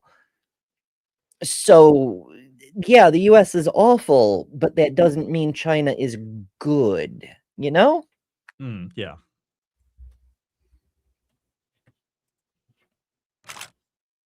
Luke! Stuff about Luke. So, according to a rumor, he was a doctor of Jewish origin from Antioch. Some say he was a painter. So, rumors about rumors. Are there rumors of wars, though? And there's a citation. I'm not sure about that. I thought he was a scribe. I'm not sure. Maybe painter is how they've sort of translated that. Like, I'm not 100% sure. Because Luke was supposed to be an educated man, and he writes like an educated man, right? Like, which doctor, scribe, somebody that does something professional for a living. Yeah, he definitely was part of that area. Yeah, I can definitely get down with that. And in fact, I could see how painter might be a possible translation of a person who writes, considering the original.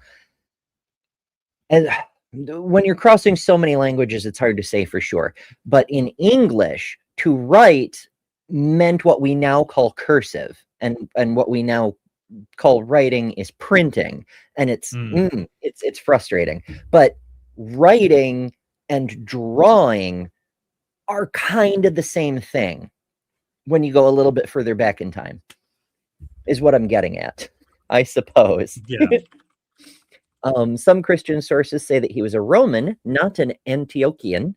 There are those who say that Luke was confused with Blochios from Antioch. There are those who say that Luke was a Roman who emerged in Italy. Antiochian, Syrian, Roman. Is he of Jewish origin or a doctor or a painter? The Christian world has not yet found a satisfactory answer to all of these questions. And there's a reference to another, I guess it's a paper, differences and contradictions of the four gospels, which is another fun topic, that the gospels don't agree with each other. I think that scholars agree that he was, I don't know about Roman or Syrian or Antiochian, but they do sort of, the consensus is that he was a Gentile, he was non-Jew. The question becomes, though, was the writer of Luke from the stories, and Paul knew him as Luke, because we don't know, like, just because somebody has the writing style of a doctor, for instance, does that mean that they were the doctor that saw your friend the other day? Well, no, like, it could have just been some random doctor. We don't know. That's the problem. At no point does he say, oh, I am Luke and I am this person, kind of thing, just because Paul says, oh yeah, I've spoken to a Luke. That doesn't mean that it's the same person. It absolutely does not. So yeah, it's quite likely Luke was written by Luke because of the style and everything and what Paul said, but we don't know for sure. We just don't know. That's a problem. Yeah. Like there was no way to get them notarized back in the day, where you could take them and have somebody stamp and seal and be like, yeah, this was written by Luke, or at least Luke signed off on it. It just wasn't a thing. And that's unfortunate because, how do we know? We know some of Paul's letters were swapped out. Different topic. Maybe we'll get to that, though. John has also been interpreted as different individuals, citation, although he was a Palestinian Jew, since the idea of logos, which is based on Greek philosophy, is clearly seen. There have been those who say that the writer of this gospel is another John, citation. Right. Catholic Herald, in its 7th volume, published in 1844, on page 205, citation right up front, I guess, says, Sethelin writes in his book, there is no doubt that the Gospel of John was written by a disciple of the Alexandrian school, which I'm sure means something to someone. Researcher Brett Schneider said the Gospel and letters attributed to John are not his own. Instead, someone who wrote them early in the 2nd century, which we get from a lot of things. And another the Alexandrian school Egyptian from Alexandria, right? Well, there were other Alexandrias. There was one in Turkey, for example. Oh, was there? Yeah. Like every province, country, for lack of a term, that Alexander conquered, he set up an Alexandria, and he named them all Alexandria. Oh, great. Thanks for confusing everybody, Alexander. I mean, you did this while you were really young. Maybe you should have waited a bit and thought about it. So yeah, it's the intellectual, literary, and theological movements that flourished in Alexandria, Egypt, from the Hellenistic period through to late antiquity, centering around the Library of Alexandria, which the Romans kind of burnt down. Details. Yeah. And the final one, researcher Grotius probably says the Gospel of John was 20 chapters. The Church of Ephesus added the 21st chapter of his gospel. There's a line through the middle, so it's hard to read. Of his gospel after John's death. No citation. I mean, it comes from that researcher, but whatever. One thing we can have a citation for, though, Tori Swansiger, member for 4 months, uses a super chat to say, I get to work and lurk and hang out with good people. Hell yeah. Thank you for stopping by. And also, that's another perk members get, is one free member super chat every month. It's keyed to the same thing as the paid super chats, which is to say, if you spend, $1 a month, and then you get the equivalent of a $1 super chat, which doesn't let you include text. If your membership is at the $2.99 a month level, then you get a super chat with like 50 characters. And I think my highest level for memberships is $4.99. I haven't looked in a while. But one of the perks at that level is you get your name in the credits at the end of every show, which will be coming up at the end of the show. But that one gives you even more characters. I think it's 150 characters. I could be mistaken. But yeah, that's another perk. Oh, hey, and there's my Adkison doing the thing. Remember, for 12 months, it's a Maya-versary. I don't get to play with, I don't get to toot my own horn. Oh, fuck. I should just give up English. I'm bad at this. Anyway, thank you so much, Maya. Maya says, I too have a membership. Ta-da! I fucking love that ta-da emoji. We have It reminds so me many of that statue in Brazil kind of thing. Oh yeah. The giant Jesus. Shit. It has a name. Whatever. The Jesus of the hills or something like that.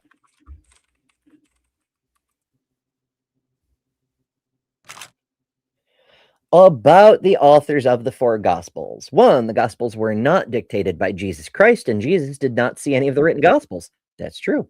That's right. 2, the authors of the four Gospels are not of the same qualification in terms of being religious scholars. The identities of some are unknown, their relation to the books they wrote is unknown, and their professions are unknown. 3, the authors of the four Gospels wrote their Gospels as a result of various communities' requests and in accordance with these requests. Moreover, the identity of the individuals or committees making these requests has not been fully clarified. And 4, the original copies of the four Gospels have been lost. How helpful they scrolled up.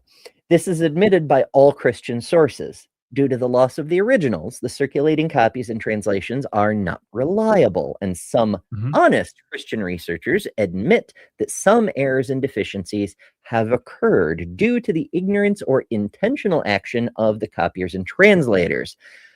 5, in these four Gospels, it is observed that there is no chain of narration, which is necessary for books that are the source of divine religions. Citation needed there. I know there's a citation at the bottom, but like that claim though. And that these books are completely devoid of such a chain of narration. And then there's a citation. So some of these points are valid. The 5th one just smells like a different kind of assertion. I don't think even if you had a chain of narration, it would show that there's a divine source, but there isn't one. So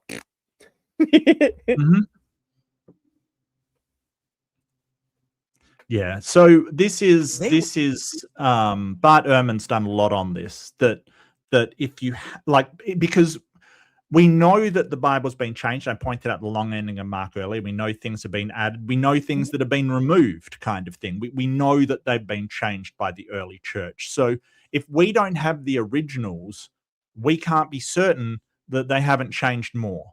Because we thought that the long ending of Mark was the actual ending to Mark, the book Mark 16. We thought it was that was it. And then we found a copy, an earlier copy that had that part wasn't there. So that was added later. And we didn't know. Like, we had no idea.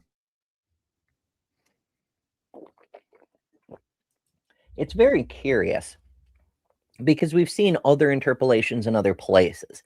Like a famous one is the interpolation in Josephus's Antiquities of the Jews, where he claims to talk about the people who were following Jesus around.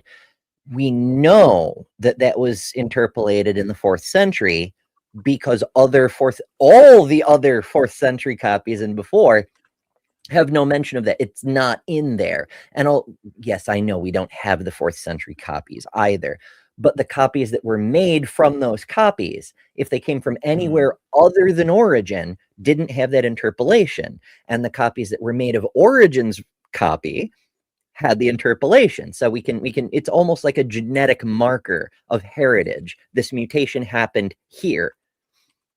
And so we know it wasn't in Josephus's original, but Origen's version never managed to supplant all the other copies.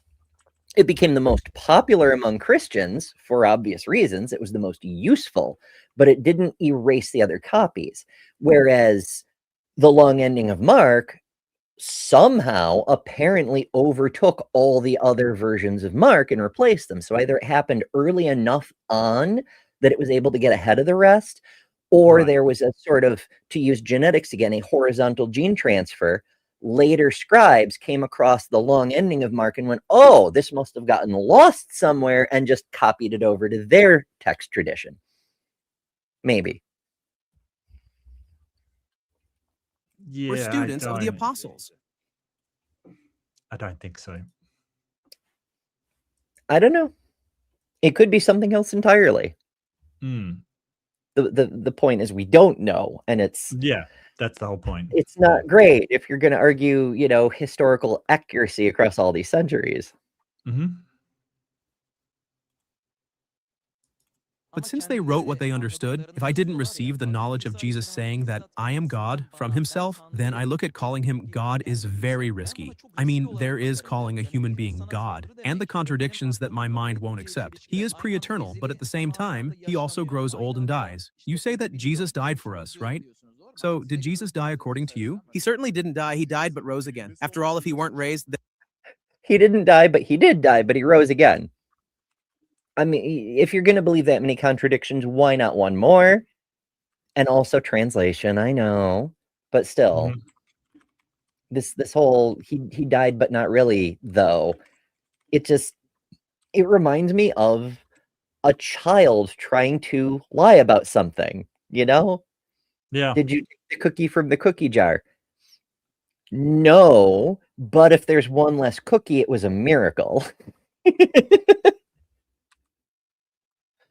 there would be no point in his dying. So he died and rose again.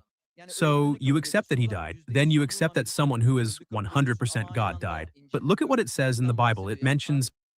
So the note says, now to the King eternal, immortal, invisible, the only God, be honor and glory forever and ever. And there's a citation that I assume is from the Quran, because I don't recognize it as a book from the Bible, but who knows?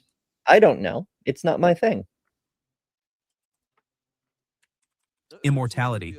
It says God is immortal, but it said that the immortal one died. No, this one's from Timothy, which I do know is a Bible book.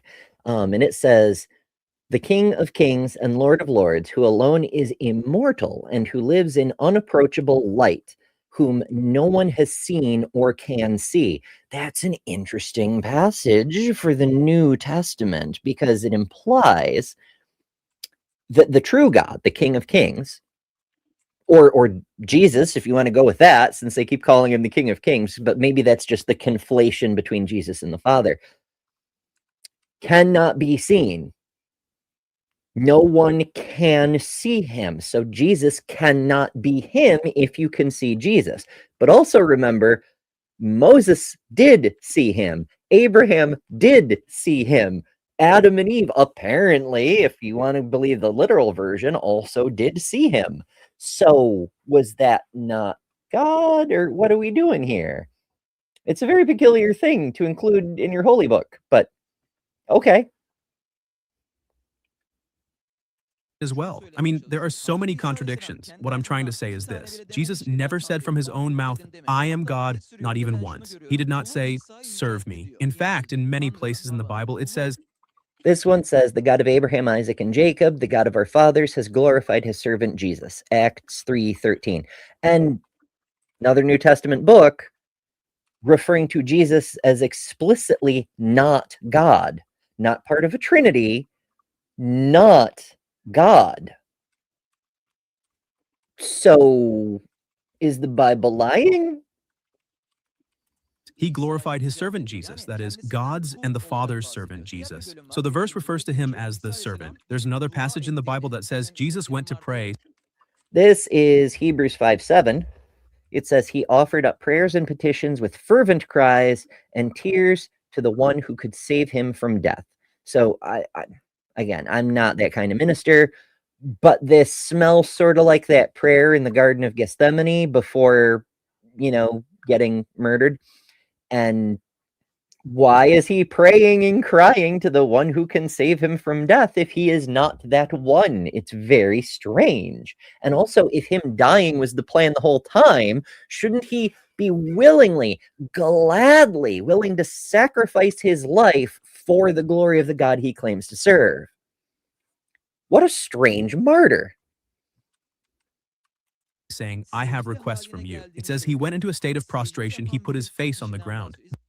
This one says, going a little farther, he fell with his face. Oh, it's just the citation for what the guy's saying now. This matches what Islam always says, accepting him as a prophet. Because if he were 100% God, why would Jesus prostrate? Now you say he is God and the Father is God too?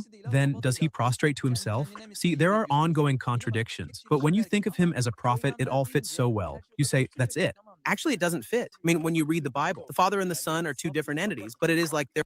I love how earlier he says, well, we don't really need the Bible. We have church tradition. But then when pressed, he goes, well, if you read the Bible... They're one formation.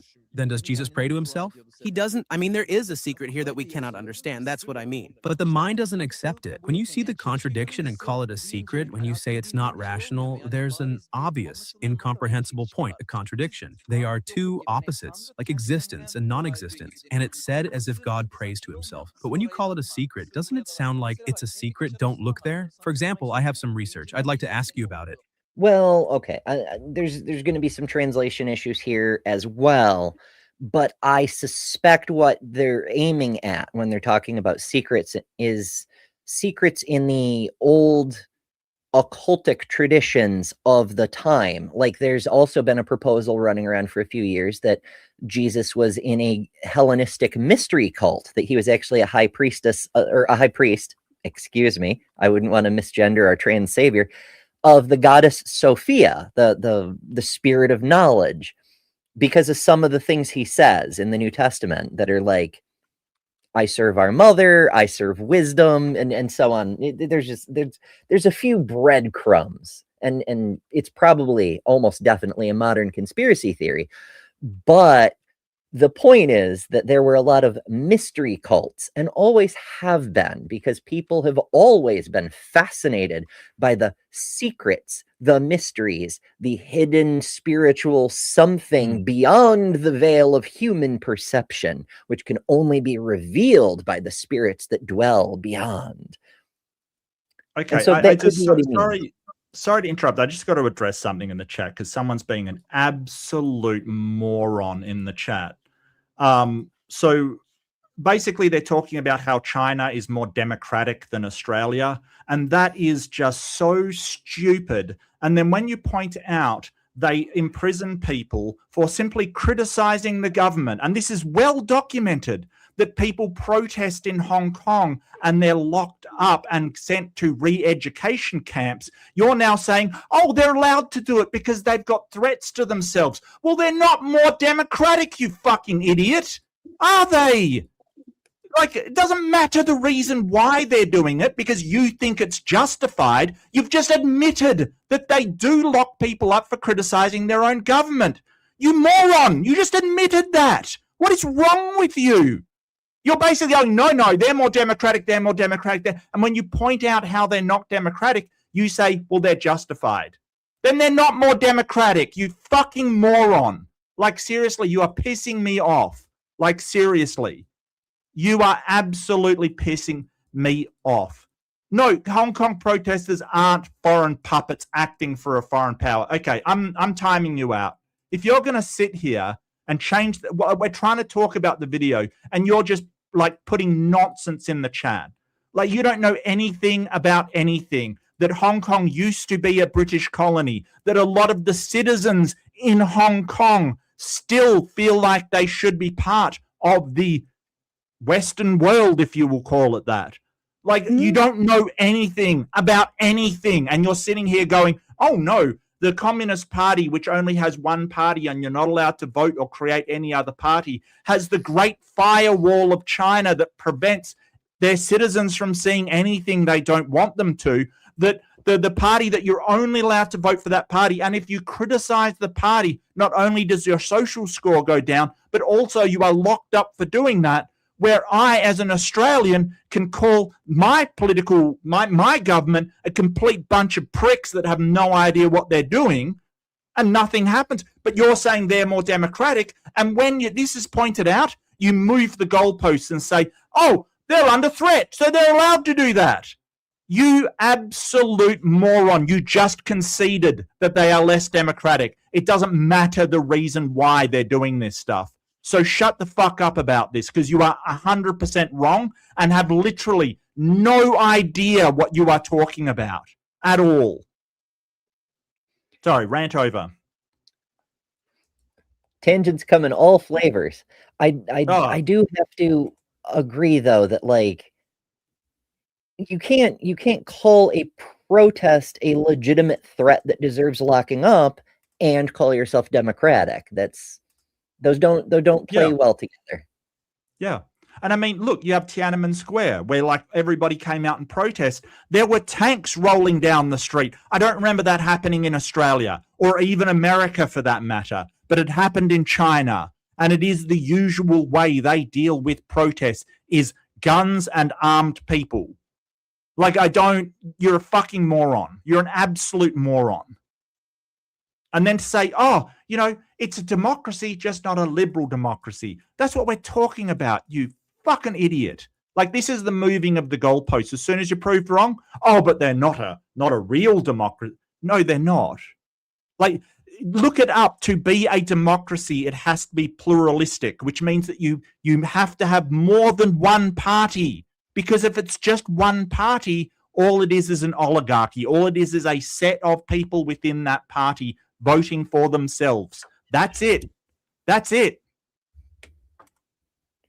Like, why even bother voting at that point? You know, I knew M Series was stupid. I didn't know they were that stupid. Like, seriously.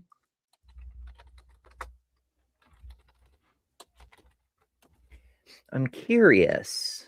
What does liberal democracy mean in what does it mean compared to other kinds of democracy? Like, what is liberal doing? I don't know. Like, you know, liberal democracy is the only. I mean, there's classical democracy of Athens, but they're not using that either, because there was multiple different sort of, you know, factions in classical democracy. Like even you know, in Athens there was multiple different people with multiple different perspectives coming out. In China, there is just one group to vote for. There's no other group. They are just in power, and you can vote within the group. That is not democracy at all. Okay, it looks like liberal in this context means liberal as in free, which is free and fair elections and an independent judiciary and a separation of powers and a protection of civil English is so hard, civil liberties, and an emphasis on the rule of law rather than the rule of a power, like a party or a supreme leader or whatever. So you could have a democracy that is not liberal in that the people are not free, even though there's the motions of democratic government. To be liberal, you need free people who can, at least with respect to their interactions with the government, are treated as free people.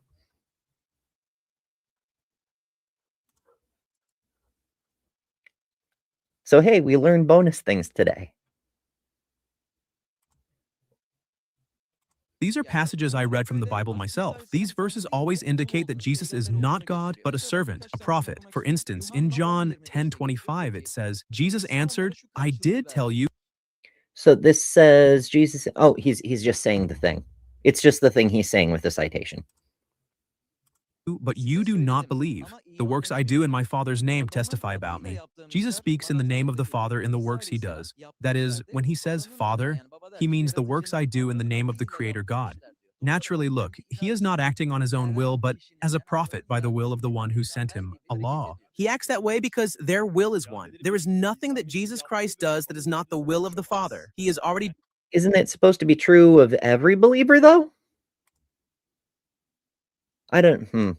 I mean, I guess that's what sin means, is when you're doing something that isn't the will of God, or more precisely, in defiance of the will of God. You have free will, and you're allowed to make your own choices elsewise. But when the will of God comes into play, you must obey. Yep.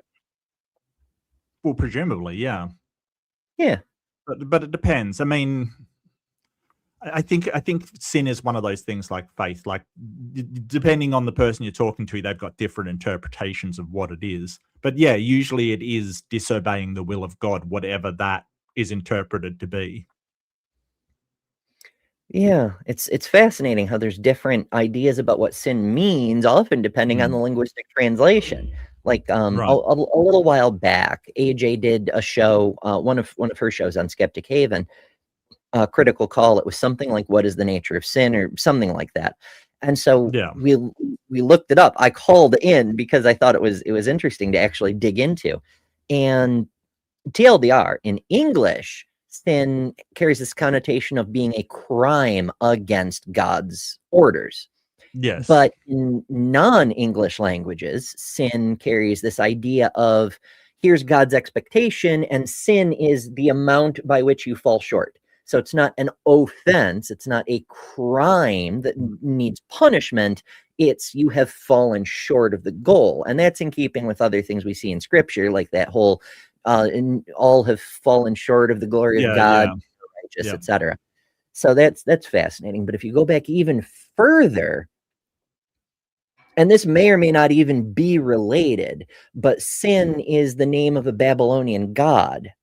Oh, really? The father of the god that the Palestinians called Ashara, that the Babylonians called Ishtar. Oh, so okay.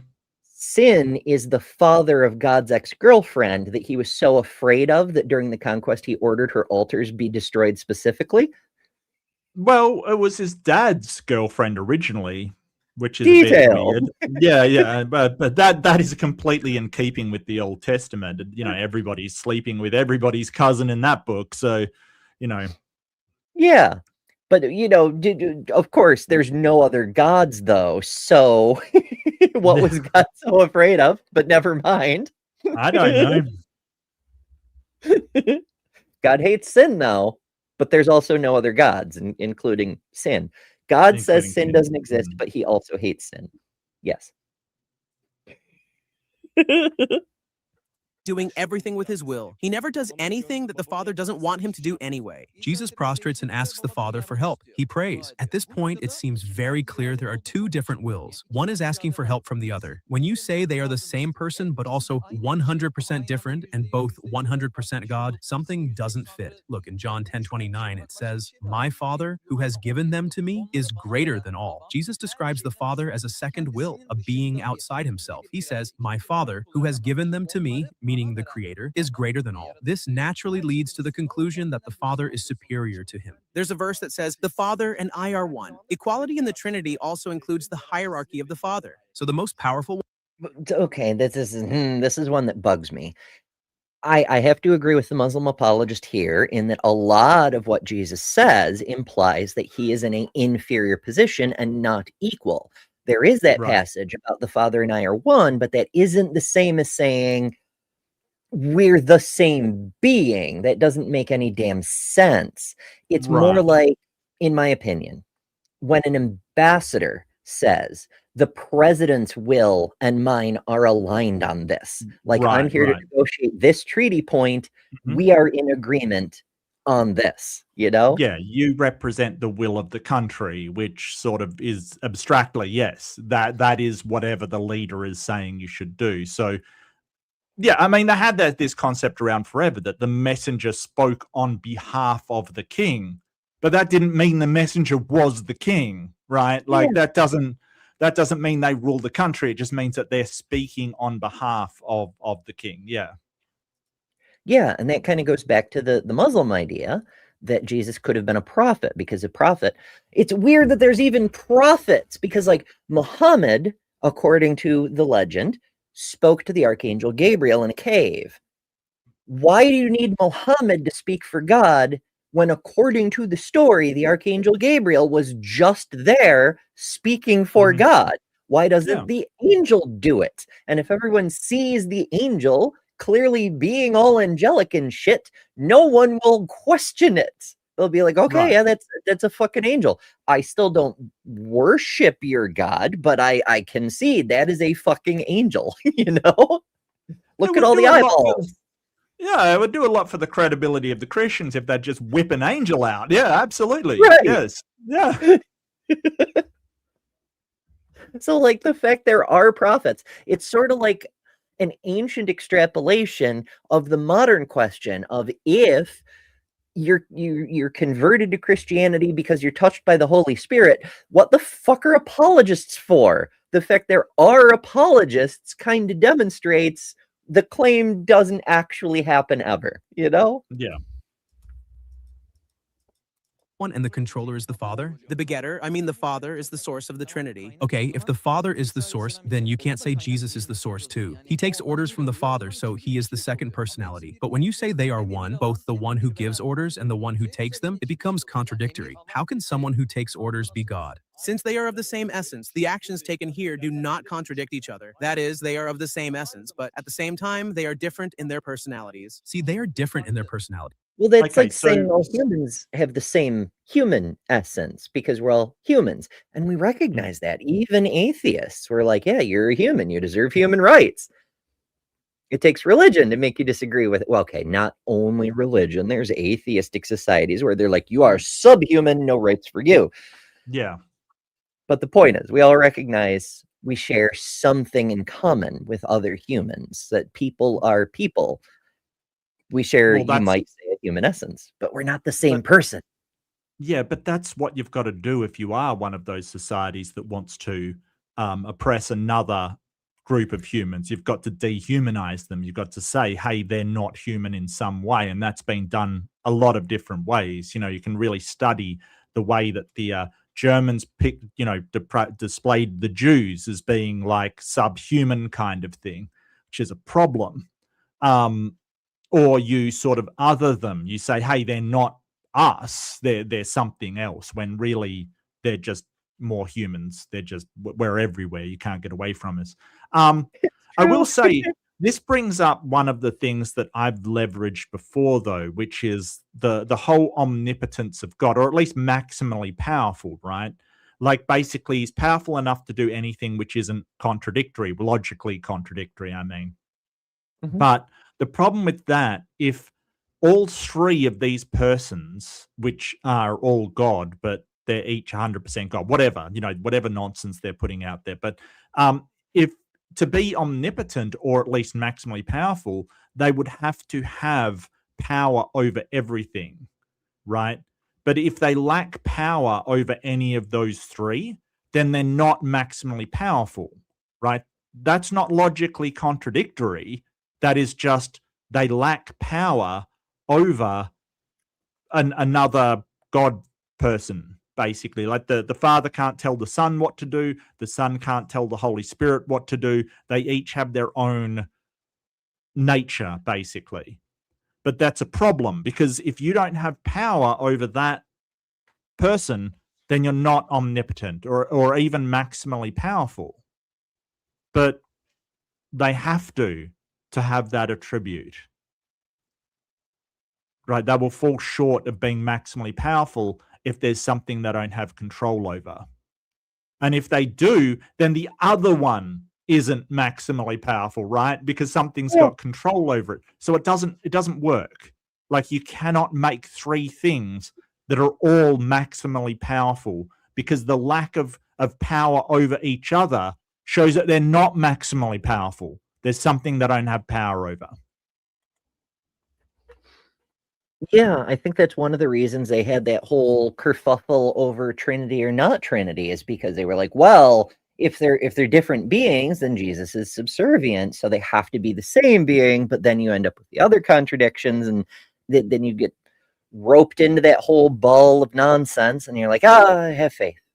I give up. Call it a faith. Put it on a bagel. What if the Earth is donut shaped, but it's a jelly donut? Does the jelly matter? Is the jelly the core or the mantle in this scenario that we're talking about? I don't know, because when you say jelly, I immediately think of the magma underneath the surface, but that isn't the core. Which a jelly donut, it would be the core, but that's iron. So I'm not sure your donut example works here. Okay, I'm just saying. Jelly iron, though, because it's like liquid or something. What is jelly iron? What?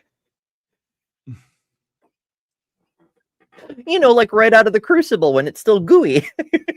Oh. It's a very, very warm donut.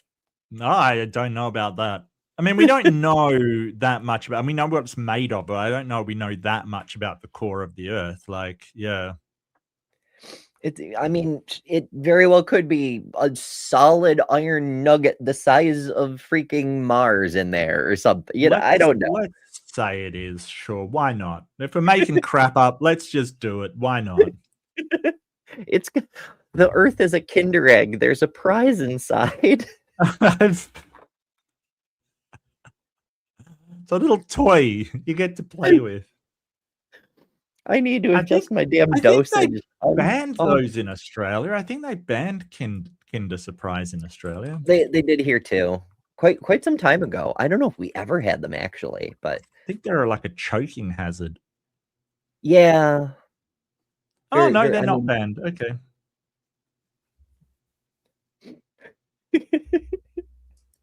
Oh wait, no, it wasn't a safety thing. So apparently, the famous chocolate egg with hidden toy inside is only banned in the United States due to their strict FDA regulations regarding embedded non-nutritive objects in food. What the hell? Like, so it's fine that they like unpasteurized milk? Absolutely fine. A toy in chocolate? No, that's ridiculous. Let's clamp down on that. What the hell? Only because it's not nutritious, though. If it were fortified with vitamin C, it would be all good. What the hell? That is the dumbest reason. Like, no one wants you to eat the toy. That's what the hell?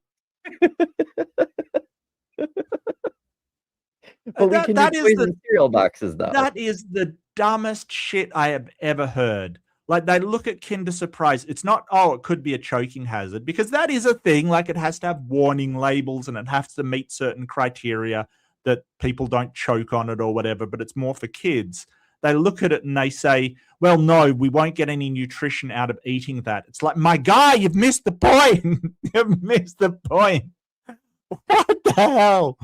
Okay, that's just wild. That's just wild. Well, the U.S. is an interesting place. For a little while, we were going a little bit overboard with the nutritional information and warnings and so forth, and we experimented briefly with including the nutritional information of the cardboard box on the box.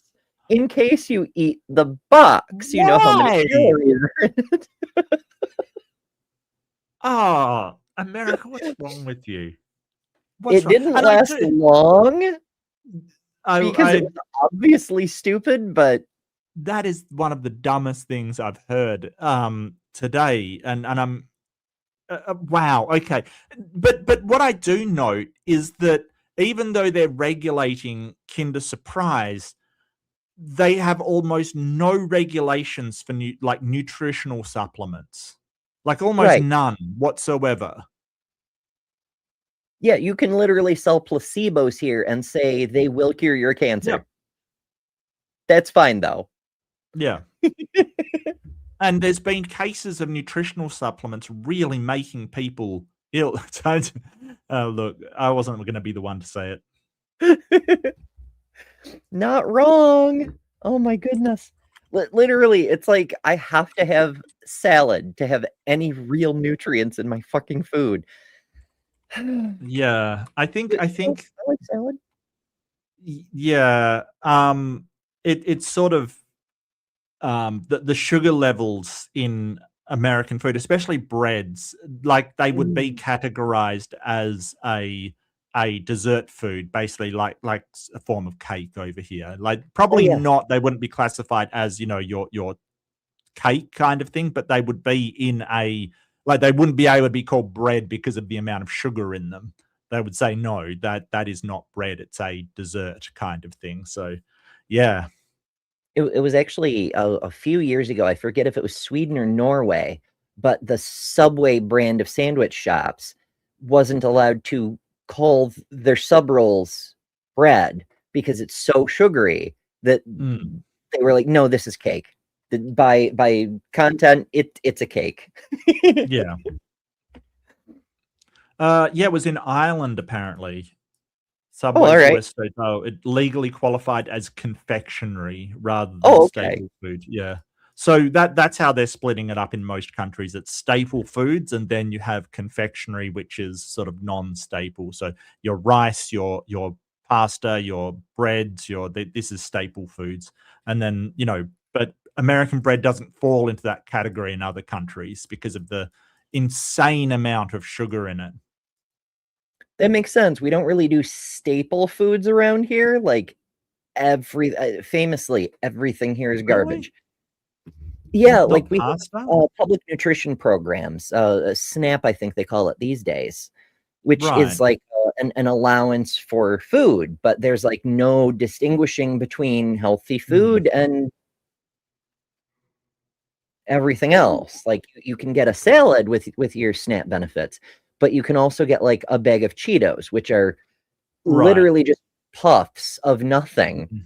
Yeah.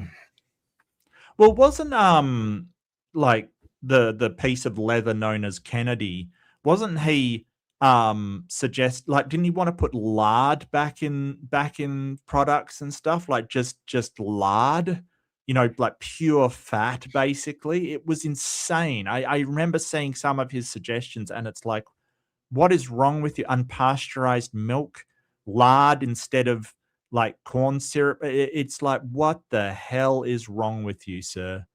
It's crazy. I hadn't heard that one, but I can't keep up with that guy. I leave it to Yeah. Dr.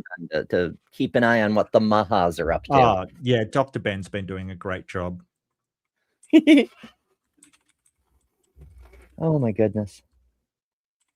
Then they are three different persons. No, just because they're three different people doesn't mean they're not one. I mean, they are of one essence. Then you have to say God is one, but you say they are three different persons? They are three people of the same essence. Exactly, but again, it becomes three. The same thing happens. I'd understand if you said, yes, according to Christianity, there are three different deities. No, God forbid, there is no such thing. I know. I can see you say, God forbid. That's why I want to say this. Reason, logic, and even the evidence in the Bible seem to always lead to what Islam says, especially if you look at it with sincerity. Look, for example, there's a passage in Mark that says, Jesus answered, the most important is, hear, O Israel, the Lord our God, the Lord is one. Look at what he says about the existence of one God. God is one and there is no other but him. Jesus describes himself as a teacher and a guide delivering that whole... It seems like, I mean, you know, we know the Gospels were written sometimes generations later, but it seems to be they're going out of their way to debunk Trinitarianism in advance. Now, if they explicitly did that, that would be a cool prophecy, but it's just evidence that the church is declaring shit that isn't in keeping with what the religion is supposedly teaching-ish. Right. Well, they've got their guy and they want to promote him as God, but the history of this religion is all there is only one God. So how do you do that? Well, you come up with, they're both God and there's only one of him.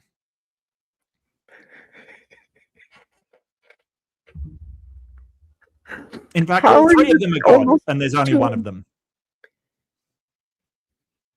Okay. in the year of our void, 2026, about a third of the voters in the United States think that the fascism party has everyone's best interest in heart. But even bearing that in mind, how the fuck do you get 2 billion human beings to just accept this? I don't understand. No, neither do I.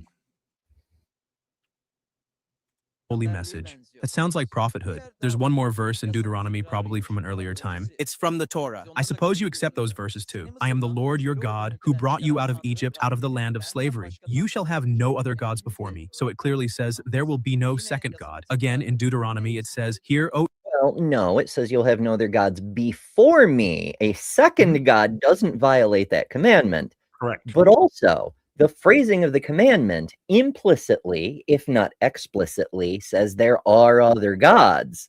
Because if there weren't, why would he say that?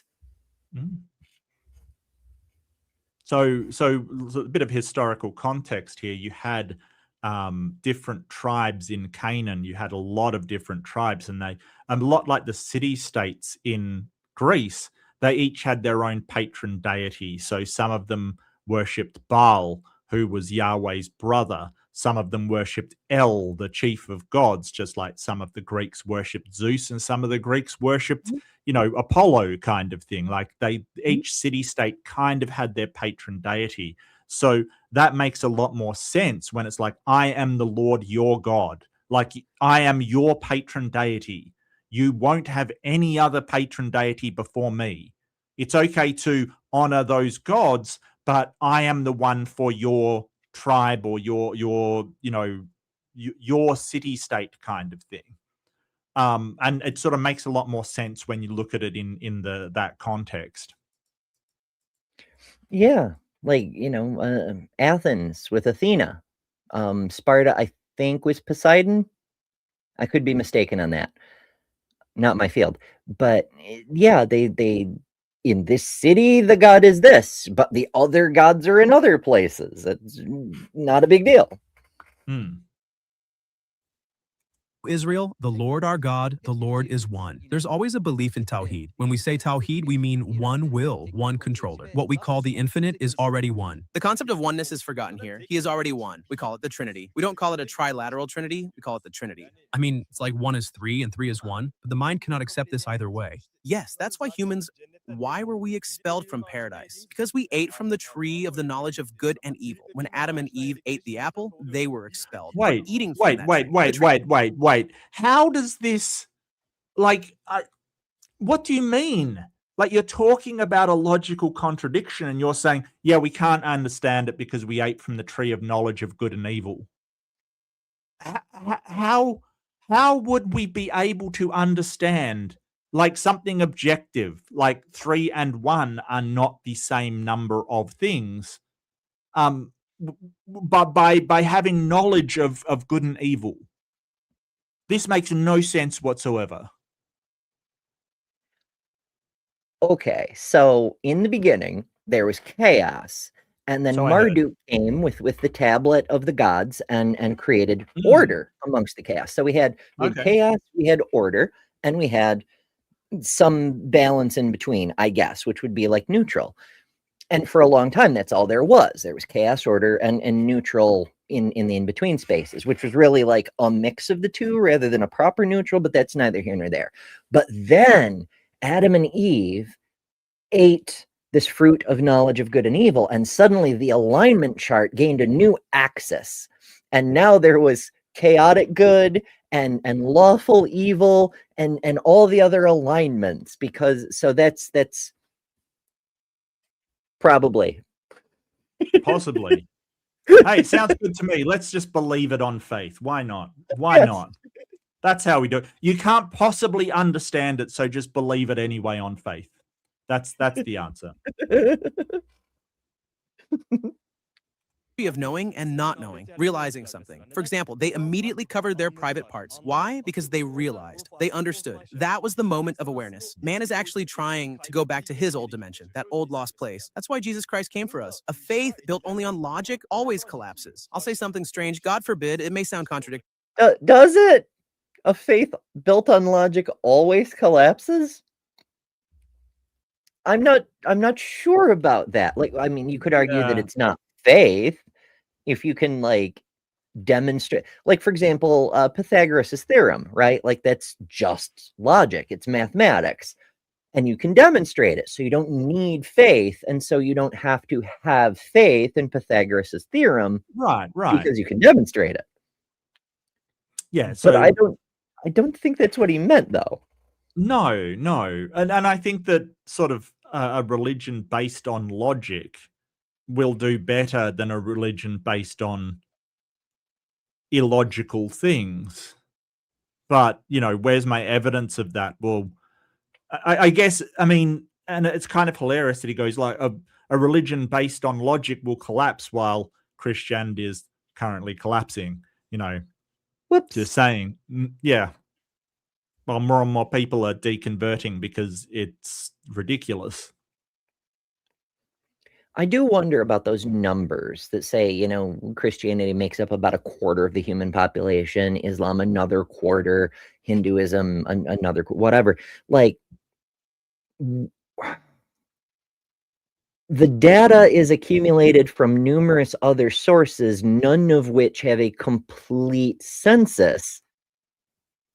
And so, like, the data is suspect multiple times over. But on top of that, there's also the potential for biasing the data, right? Like, if you just say the United States is majority Christian, so we're just going to throw all 360 million into the Christian bucket. No. That's not what they do. That's not like, but there's always possibilities of biasing. You've just described statistics in short, basically. So what we know from the law of large numbers, right? Are you familiar? Law of large numbers? I've heard the term. There's a few Okay. things that my brain is throwing up that it could describe. Okay, so it basically says that the larger your sample size, the closer it will be to an accurate representation of the percentages, basically. And the larger the sample size, the more the margin of error goes down. So when they do these censuses, right, and get an incredibly large amount of information for the country, they can accurately represent the at least the what people say they are, basically.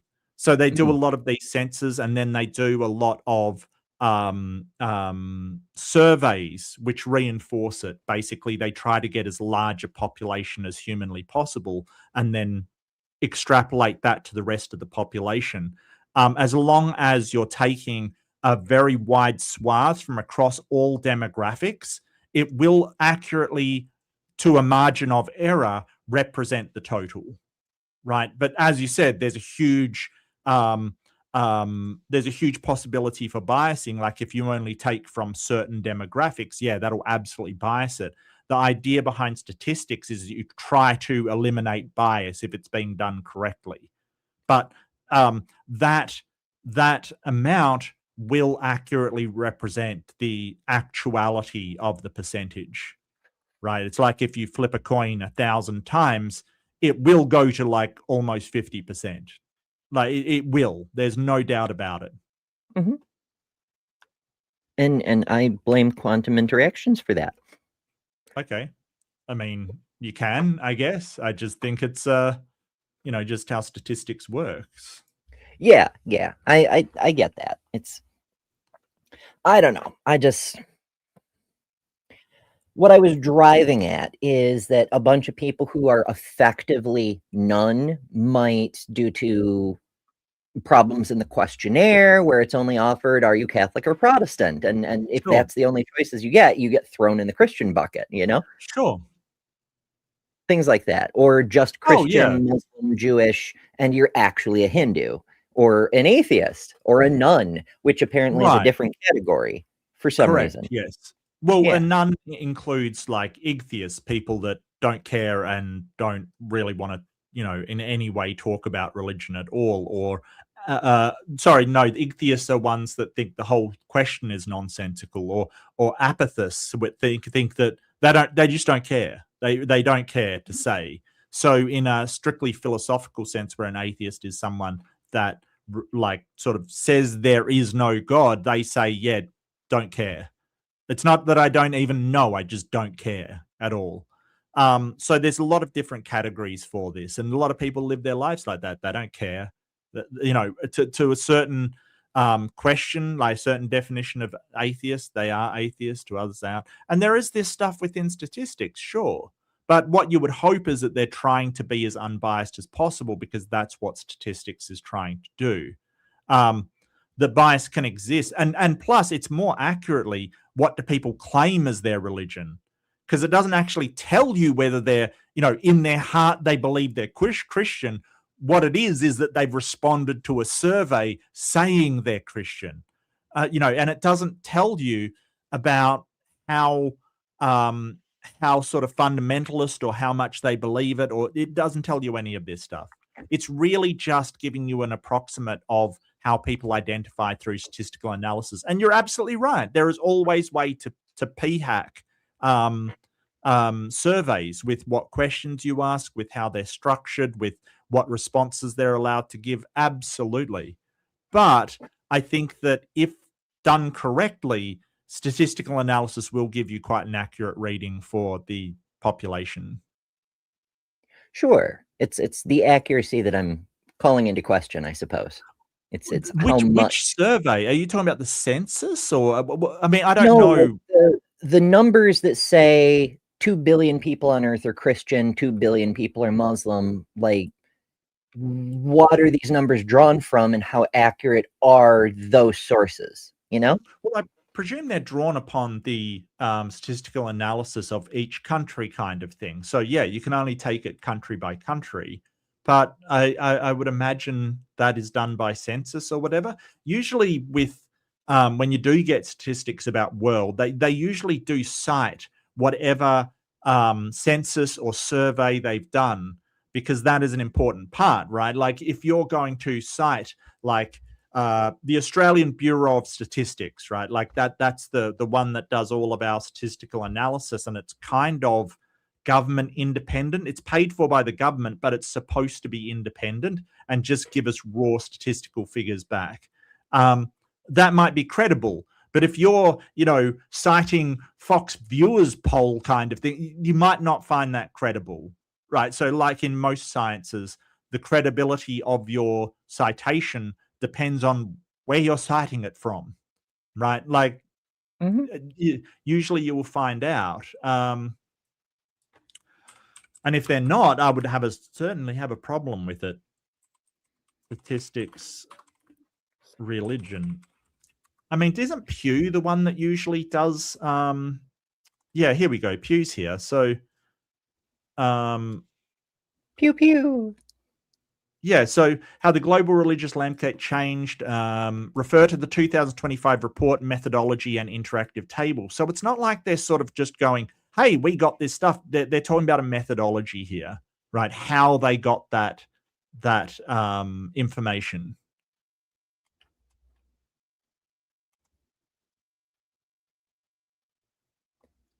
I have tangented us several layers down. That's okay. That's okay. Well, I have a propensity to defend statistics because it really is uncannily accurate when it's done properly. It's just that it's really vulnerable to be I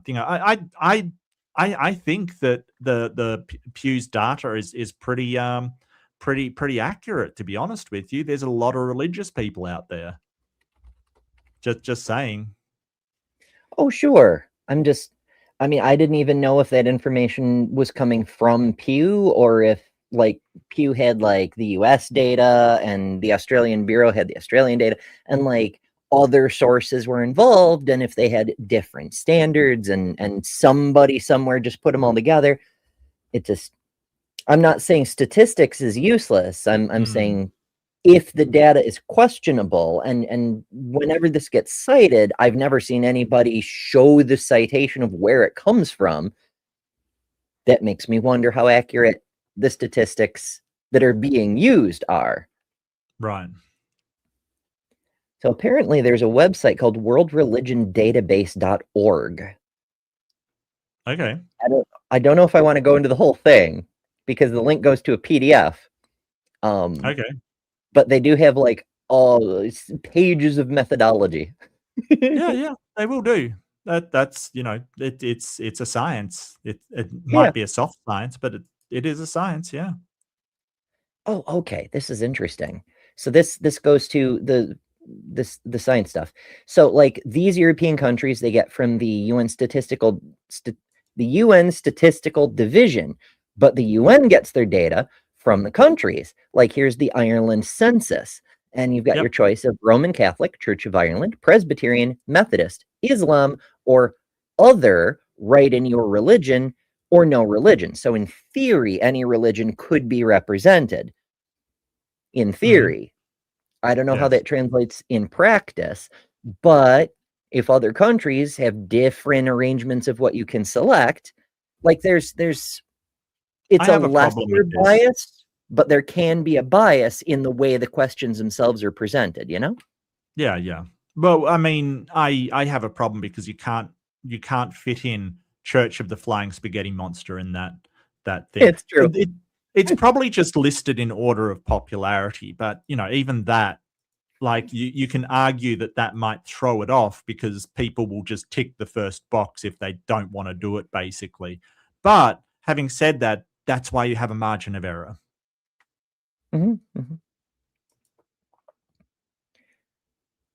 Oh, there's it's an interesting thing. There's like talk about weighting in here.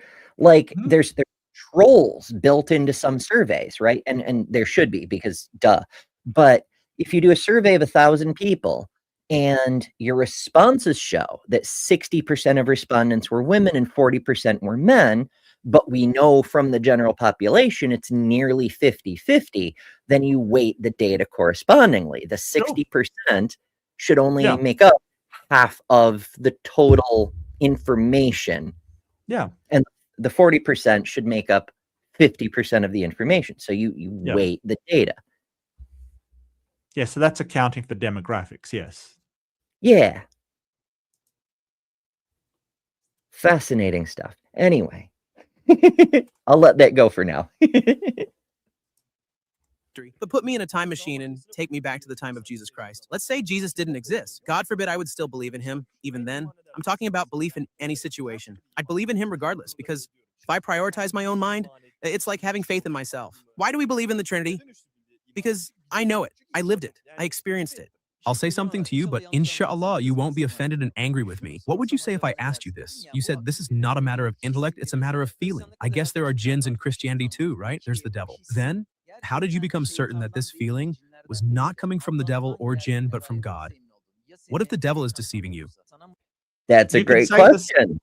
But you could say the same about the Muslim. That's the thing. Like, and plus, I might add that in Christianity, in their book, it doesn't say that stars are lamps thrown at devils by Allah to stop them from listening on his conversations, that shooting stars. I'm not even joking. This is a conversation I had with a Muslim, and he was like, apologetics. No, it says that stars that fall to the ground are lamps being thrown at devils to stop them from eavesdropping on Allah. Sure. I mean, I always throw lamps at people listening in on my conversation. Oh, yeah. That's why I throw lamps at the chat. That's exactly why I do it.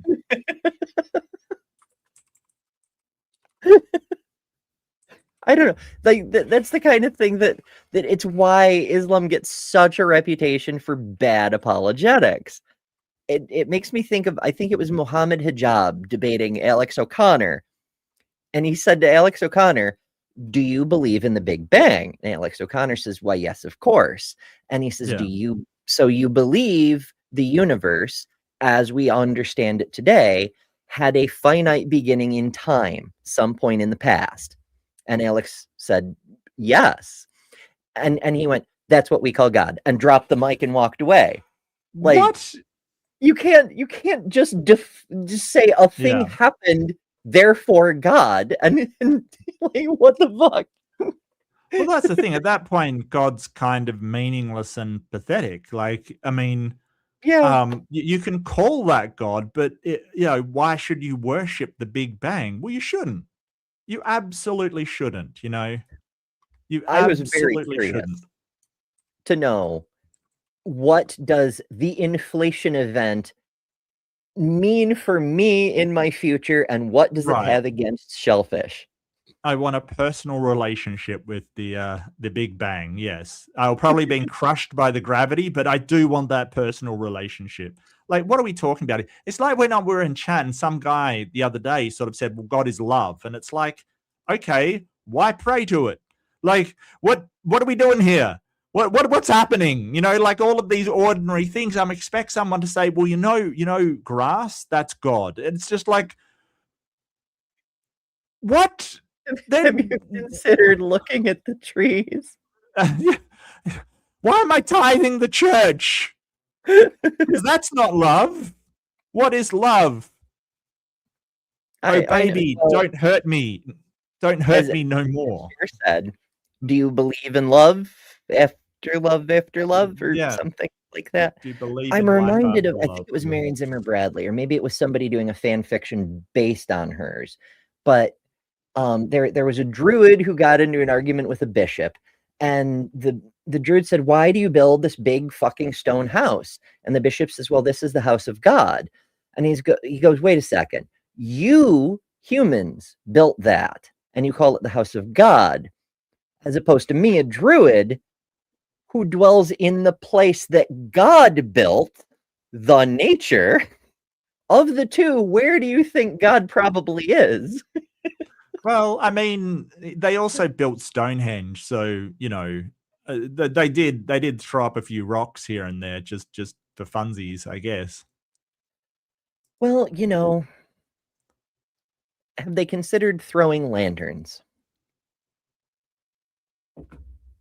Apparently, it's the best way to defeat demons, but I don't know. Yeah. The inflation of the universe. Say what you will about it. It was a dense state, but damn, it was hot. It was really hot, hottest ever. Look, and this is the thing: what if the devil is deceiving you with feelings? And like, well, why couldn't that happen to you? We have the Quran. What if the devil is deceiving you with books? What are you going to do now? Yeah. Yeah. That's been my thing with believers of every faith. Is, in fact, I think Nitty got me started on this one, and Nitty's got his other show we'll tonight. Blame Nitty anyway. We'll just blame We'll him. blame Anyway, Nitty. Yeah, just blame Nitty. Yeah. But he'll go into other Christian open rooms, and he'll be like, "Well, what if the devil's deceiving you?" And you can ask that to any theist who believes in some kind of trickster or evil spirit, or whatever the case. How do you know you're not being deceived by a demon? How can you know? Mm-hmm. And granted, I haven't seen every video Nitty ever produced, but I have yet to see an answer to that one, or at least a satisfactory answer. Usually it goes back to the just have faith. That's where faith comes in. That's where belief without any kind of answer to it. You overcome these objections with faith, which does just seem to be belief with no real reason behind it, although different Christians will define it differently. Yeah, it's so strange to me that so many believers, and including people who are scientists like Francis Crick, will go over the same old arguments that didn't convince them and not talk about the thing that did convince them. Like, what convinced you? They don't want to talk about it because they're like, well, it's not very convincing. And I feel silly, like in Francis Crick's case, it was, he saw a waterfall that happened to have 3 channels, and he went, "Oh, it's the Trinity." No, that wasn't Crick. That was Francis. What's his name? The the other Genome Project guy. Yeah. What's his name? Francis Collins. Yeah, that was I'm Francis bad Collins. famously. That's all right. Yeah, so he did all of this work on the human genome. Who, absolutely recognizes evolution because, of course, he does. He's a, molecular biologist or whatever, a geneticist. He did a ton of work on the Human Genome Project, accepts all of that, but he believes in God not because of the work that he's done. And he was very clear on this. It wasn't because of his biology or seeing the cells or seeing it. It was because of a damn waterfall. And that is hilarious because, like, you do all of this work on biology and go, no, there is no sign of God there. And then you see a waterfall and go, yep, Trinity, I'm on board. Mm-hmm. Humans, hey? I mean, I hope he never goes to Niagara Falls, or he's going to have to convert probably into Islam because of the crescent shape, right? Is it a crescent?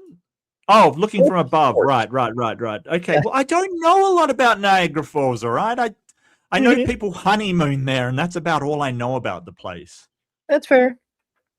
I mean, that's really it, is there's a giant fucking... It's not even the tallest waterfall. It's just, It's got this big fucking horseshoe. And we're like, wow, that's a lot of waterfall. It's pretty cool. In fact, there's 3 waterfalls. Yellowstone also has 3 waterfalls. There's the big Yellowstone, and there's the little Yellowstone, and then there's another one. And it's not important. But there's other places where there's 5 waterfalls. And near Niagara Falls, just outside of Buffalo, New York, which is somewhat near Niagara Falls, there's a place called Eternal Flame Falls, which is more of a regular cascade-style waterfall. But there's a grotto under the waterfall where natural gas seeps out, and there's a fire under the waterfall. Like, that's weird. There's a few places around the earth where natural gas seeps out, and sometimes they're on fire for long periods of time. Sometimes traveling humans will relight it if it goes out, whatever the case may be. But this is the only known one that's inside a waterfall. So it's a waterfall that's on fire. So if Collins ever went there, I guess he'd have to be a Satanist because he saw the fire. Well, yeah, maybe. But I'm thinking that if he goes and sees the 5 one, then he's got to be a probably Hinduism is his best bet, right? Because that has multiple gods. Look, I just think that you shouldn't be basing your religious convictions based upon the free-flowing descent of water over a cliff. I'm really sorry, but there's a metaphor in there somewhere, and it probably doesn't turn out well. You could believe in gravity, I guess. That's true. That's true. A waterfall would convince me of gravity, I must confess. What if he haunts you and manipulates your emotions and you accidentally went to a point where Jesus, peace be upon him, would be very angry? Wouldn't this make you very upset then? It's like this. In our opinion, the devil cannot do anything against Jesus Christ anyway. Satan can do nothing against him, but he can do something against human beings. I'm not saying that the devil deceived Jesus, peace be upon him. I'm saying, what if he deceived you or other people? After all, he can deceive people. He is Satan. You don't need the devil for that. Here is this. In 1 Thessalonians, it says that the God will cause people to have delusions. So you don't even need the devil for that. God can do that himself, apparently. Yeah. I love me some lying spirits. I also love some guests wandering by. I'll just say Odeby because I can't read things because my monitor's terrible. But Odeby says, why are you guys biased? Now atheists are judging between religion, which is kind of funny. I agree. It is kind of funny. But here's the thing. You're new, so you don't know. I have said before, I will grant that some of the weird things that have happened in my life count as miracles. So I have been witness to miracles, and therefore I'm open to the possibility of there being a god or gods. If only I had some way to tell which religion, if any, were true. So that's my query. I'm an atheist because I don't worship a god. I don't have a god I believe is real. I'm open to the possibility, though, if only I could be convinced which one of these equally mythological sounding stories is the true one, if any.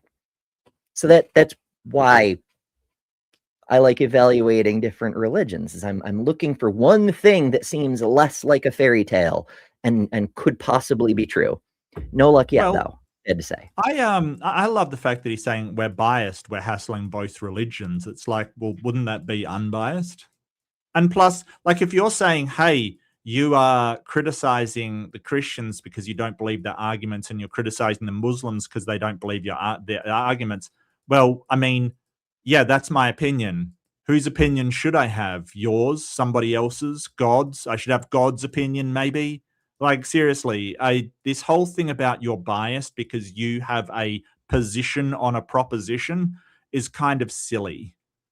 It's really silly. Especially when I'm criticizing all religions and you're going, oh, you're so biased. How exactly? That's actually quite funny. Do you know what biased means? Well, there's the colloquial interpretation of biased, which is you have your position and you're in favor of keeping it. So you're more likely to disregard evidence that goes to the contrary of what you already believe. But well, that is, yeah. Sorry. I was just going to say that's sort of like telling on themselves, because if they think that's what biased means, it's because that's what they're doing. Well, biased usually means when you do ignore evidence unjustifiably in order to confirm the presupposed beliefs in the first time. And I do take note that only one of between Christians and atheists, only one side has a school of thought called presuppositionalism. They're not just ignoring the evidence; they're going to their presupposed conclusion and just yelling that it's true over and over and over. That's bias. Being unbiased to say, hey, I'm going to start out with a neutral position and then let the evidence speak for itself. That's not being biased, my guy. That's being rational.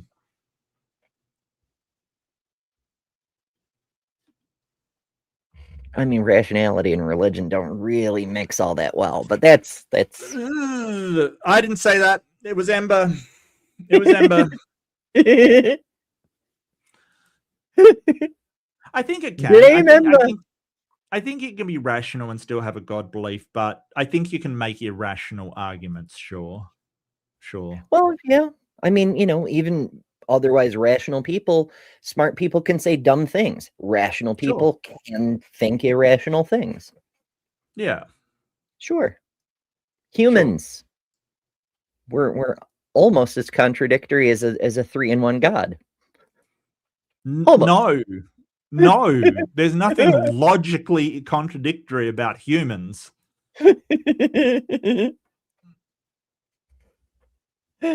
I'm just playing. Odbai says now atheists are working with Muslim to attack Christianity.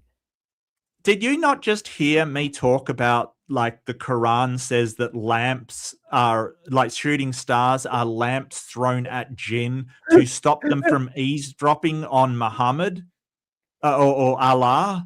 Did you not hear me? Like, you haven't been paying attention, sir. You have, or ma'am, you have not. You're not paying attention. You're not, because I was just criticizing Islam. I'm an equal opportunity atheist. All religions are up for criticism from my side of things, especially Scientology, because Scientology is dumb. It's true. That is 100% true. That's our common ground with the Christians and the Muslims. Oh, yeah, absolutely. Yes. Like, look, every single religion thinks the others are wrong. I just agree with all of them. I think you're all wrong. So Odbai says, so if you want to review a debate, let it be between two debaters. You are very new, aren't you? This is like our 150th episode. Maybe it's a little bit short of 150. That's what we normally do. We're doing this pump those numbers. Epistemology one for a change of pace. pace. This is just a random one. Look, in our backlog, we've got tons of professional debates between professional debaters, all kinds of people debating. People are Alex O'Connor. We've got Trent Horn. We've got Frank Turek. We've got tons of people that we do commentary on. It isn't just, hey, we just get people off the street. This just happens to be one that could be interesting. Yeah. So, okay. Yeah. And by the way, just the thing, we'll do commentary on any damn debate that we decide to do, right? Like, you don't get to come in and go, hey, I'm new here, but you should do what I want. Does that work for you? Do people do that? Oh, I'm sorry. I've been doing this for years, but I'm going to change because you said so. Absolutely. I've got you, person who I don't know who you are. It's wild, the level of authority you think you have. It's actually, it's cute. It's cute. It really is. It's cute. It's very fun. Yeah. People are fun.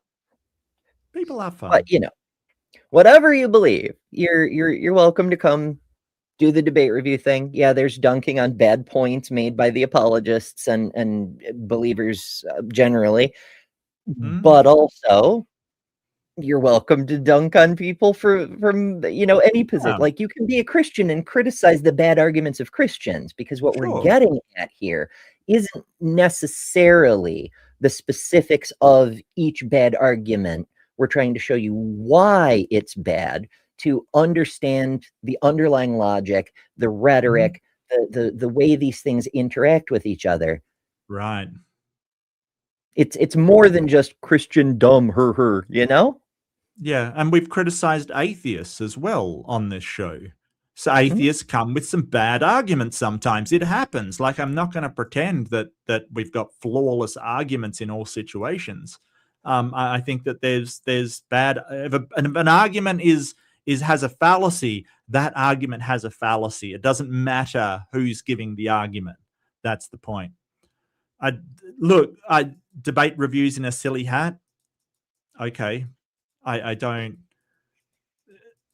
Well, see, Sapphire's not new, and so Sapphire should get to declare things. Well, I mean, I don't like hats, so no, I don't like hats. I don't like hats. I'm not a hat fan. How else would I show off my gloriously shaved and shiny head? That's blasphemy. Sapphire, that's blasphemy.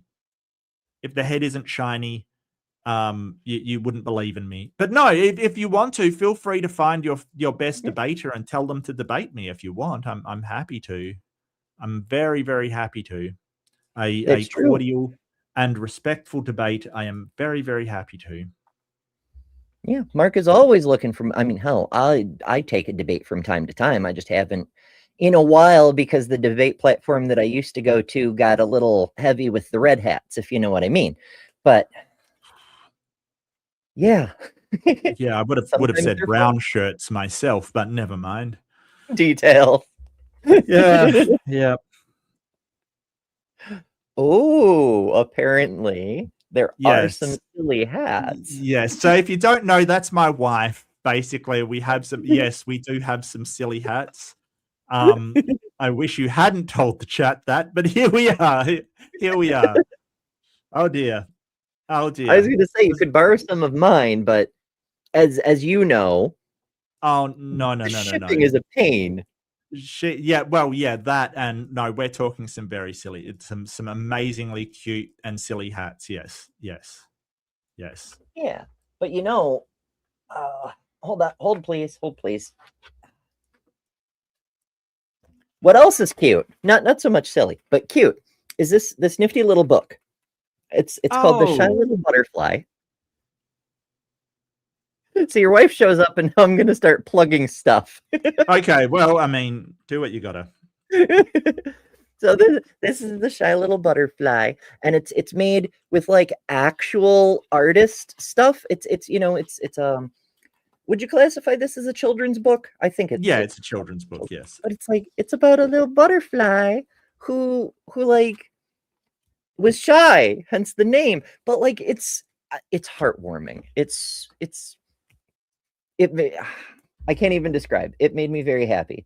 It made me feel things. And so, like, check it out. It's very cool. Yeah, I think I'll Shipping link to here Australia some. in this Yeah. economy. We don't have the petroleum to do that. It's true. It's true. But I mean, I do really, really, really love it because you guys sent it like a year and a half ago ish, and Mhm. it's still, yes, there were hats on top of it, but it's like on my table right here next to it, you know? Anyway. Don't you think there's a possibility he's deceiving you? No, because I already believe in Jesus Christ. That's why there's no possibility of him deceiving me. Okay, but you are human. You are not Jesus. You can be deceived. I can be deceived, but like not on this one. There are other passages in the Bible I want to ask you about. Then we can finish if you want. God is not human that he should lie, not a human being that he should change his mind. Numbers 23:19. I see a clear message here. It says, God is not human. This is a fundamental issue because the topic we're discussing. That's a fair point. Yep. If God is not human, then you cannot have God is human. So No. here's where there's a problem, that when, like, God doesn't change his mind and he doesn't lie, right? But when the Israelites are praying to the golden calf and Moses comes down the mountain, God wants to destroy them all. He says, I will go down and I will destroy all of these people. He says that, I am going to do this. And Moses says, oh, well, don't destroy them because, you know, they are your people. Why did you bring them out of Egypt just to destroy them? And then he relents and says, well, I won't destroy them then. Now, either one, his mind was changed when Moses argued with him. That's number one. That's one of the dichotomy. The other one is he never actually intended to destroy them, and he just maybe wanted to see if Moses would protect them or what Moses would say, but he already knew that he's not going to destroy them. That means he lied when he said, I am going to destroy them, because that was not in fact true. So one of those two things happened, and find another option. And I've never had a response. That's one of my favorite examples of God changing his mind. But I really like how you showed that's a dichotomy. Either he told a lie or he changed his mind. You have to pick. Yeah, where was it? Exodus 32. 32:14, maybe? I know I just said I've never been that kind of minister, but some of these actually do lodge in my brain from time to time. I should make my own list of Bible verses that I try to cite frequently so I can find them when I need them. But who has the time? Thing is important for both of us. Is Jesus God or a prophet? It's incredibly important, and here the Bible says God is not human. This is a message from the very book Christians believe in. Let me ask you this. This is logically the most basic concept. Can something be both the art and the artist at the same time? Yes. Like there's a few different examples that could come to mind, but one of the easiest might be tattooing. Like, I didn't do my own tattoo, but if I had, I would be the artist while also the art, you know? Like, there's ways that could make sense. Alternately, self-portraits exist. You know, it's not the same as you, but if it's a portrait of you, then you could say this is you. And it was also painted by you, you know? He is something of his own art. How shall I put it? Like the manifestation of him. I mean, he is God's own beauty. Jesus Christ is the most beautiful person because he is God himself. Ooh, One By has a good answer. Dancers are the artists and the art. I really like that. I really like dancers. Dancing is so cool. You know, one of my early photography projects was called The Art of Dance, because there isn't actually, there's like photos of dancers dancing, but it's all like magazine stuff. And I wanted to have something that was like about the art of dance itself, rather than just like promoting an opera or whatever like that. And it's just, I'm tangenting upon tangents, but the point is that, like, yeah, dancers are so underrated even today. It's wild. Self. But when you look at it logically, art is one thing, the artist is another. You say he was born and he was born of Mary. So there is the formation of art. I mean, there is a creator. We all believe in that. And there is what is formed. The artist is one thing, the art is another. The creator is one thing, the creation is another. Naturally, if Jesus was born, can die, grow old, eat and drink, he is a creation. So there must be a creator who created him.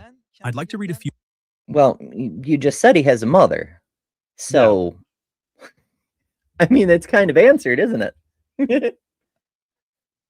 Few more passages. In John 5:30, it says, "By myself I can do nothing. I judge only as I hear, and my judgment is just, for I seek not to please myself, but him who sent me." This verse shows Jesus applying the will of the Father, clearly indicating hierarchy. The creator gives the order, and his will is the main. Whoa, there's a problem there. How can Jesus be all powerful if he's under the hierarchy of his Father? Oops. Yeah, that's a heresy. I mean, maybe it's different in Eastern Orthodoxy, but maybe under, you know, the whole Trinity thing, like triune specifically requires equality. If you have hierarchy, and this is a big, like, we did a deep dives video about this, the live shows that I do from time to time when I can, and I think I was still doing them daily at the time, which is wild. 9 months of deep dive every fucking day. But I digress. The point is, it is a heresy to imply there's a hierarchy with like the Father at the top and then the Holy Spirit and then the Son, or the Son at the top, or however you do it. They have to be in balance, or you get burned at the stake for some reason. Yeah. But, you know, I don't know, but if he's sort of saying, hey, they're 100% God, they're all equal, then how does one have hierarchy over another? That doesn't make any sense whatsoever. Perhaps the Father is a pig on a farm, and he believes that some animals are more equal than others. You might say that's how that works. Yeah, no, I don't think. But it would explain why he doesn't like people eating bacon. I do like the idea of pig Yahweh, though. And then the demons get cast into the swine. Oh no! What have we done? Yeah, in the beginning there was the Word, and the Word was oink. I mean, we don't know. That isn't what... Were you there? Yeah. Megan Fox, Porkway. That's why John Lennox looks like a ham. Oh no! Ken Ham takes on an entirely new meaning. Oh no! New lore unlocked. No. One. Here, Jesus also proves he cannot be the creator. Why? By myself, I can do nothing. But he can't say something that is not the Father's own words and thoughts. But is Jesus not God himself? Doesn't he have the power to do whatever he wants? The Father's will, that what we call the will of God is the will of the Father. But the Son and the Holy Spirit work in accordance with this will, and they're no different things more than that. But you just said that they have their own personality. Let's think of it like this. Our arm is part of us, you know? We move it with our thoughts, but our arm cannot move by itself. That would be a disease. But do you yourself give your... Yeah, no, it absolutely can. If you hit like your knee with a pressure thing, it will actually have an automatic jerk response. Reflexes are a thing. If you touch your hand to a hot stove, you'll jerk it back without having to think about it or issue commands. But also, that would mean, if you were correct, that would mean the arm. And also, there's like tics and like uncontrolled jerking. Not important. The arm is not equal to the mind giving orders. It is subservient. So that doesn't work. Yeah, but we wouldn't say that the arm is us. It's a part of us, right? Because he's saying that under this Trinity, Jesus is like the arm, right? He takes orders from the brain or whatever, but he is also 100% God. So well, hang on a second. Your arm isn't like, I don't say that is me, right? Like that's part of me. It's a part of my body. Like it's this sort of trying to juggle these things to make something that is completely against set theory work. And it doesn't. It just doesn't. You can't say that your arm is you, right? That's not the entirety of me.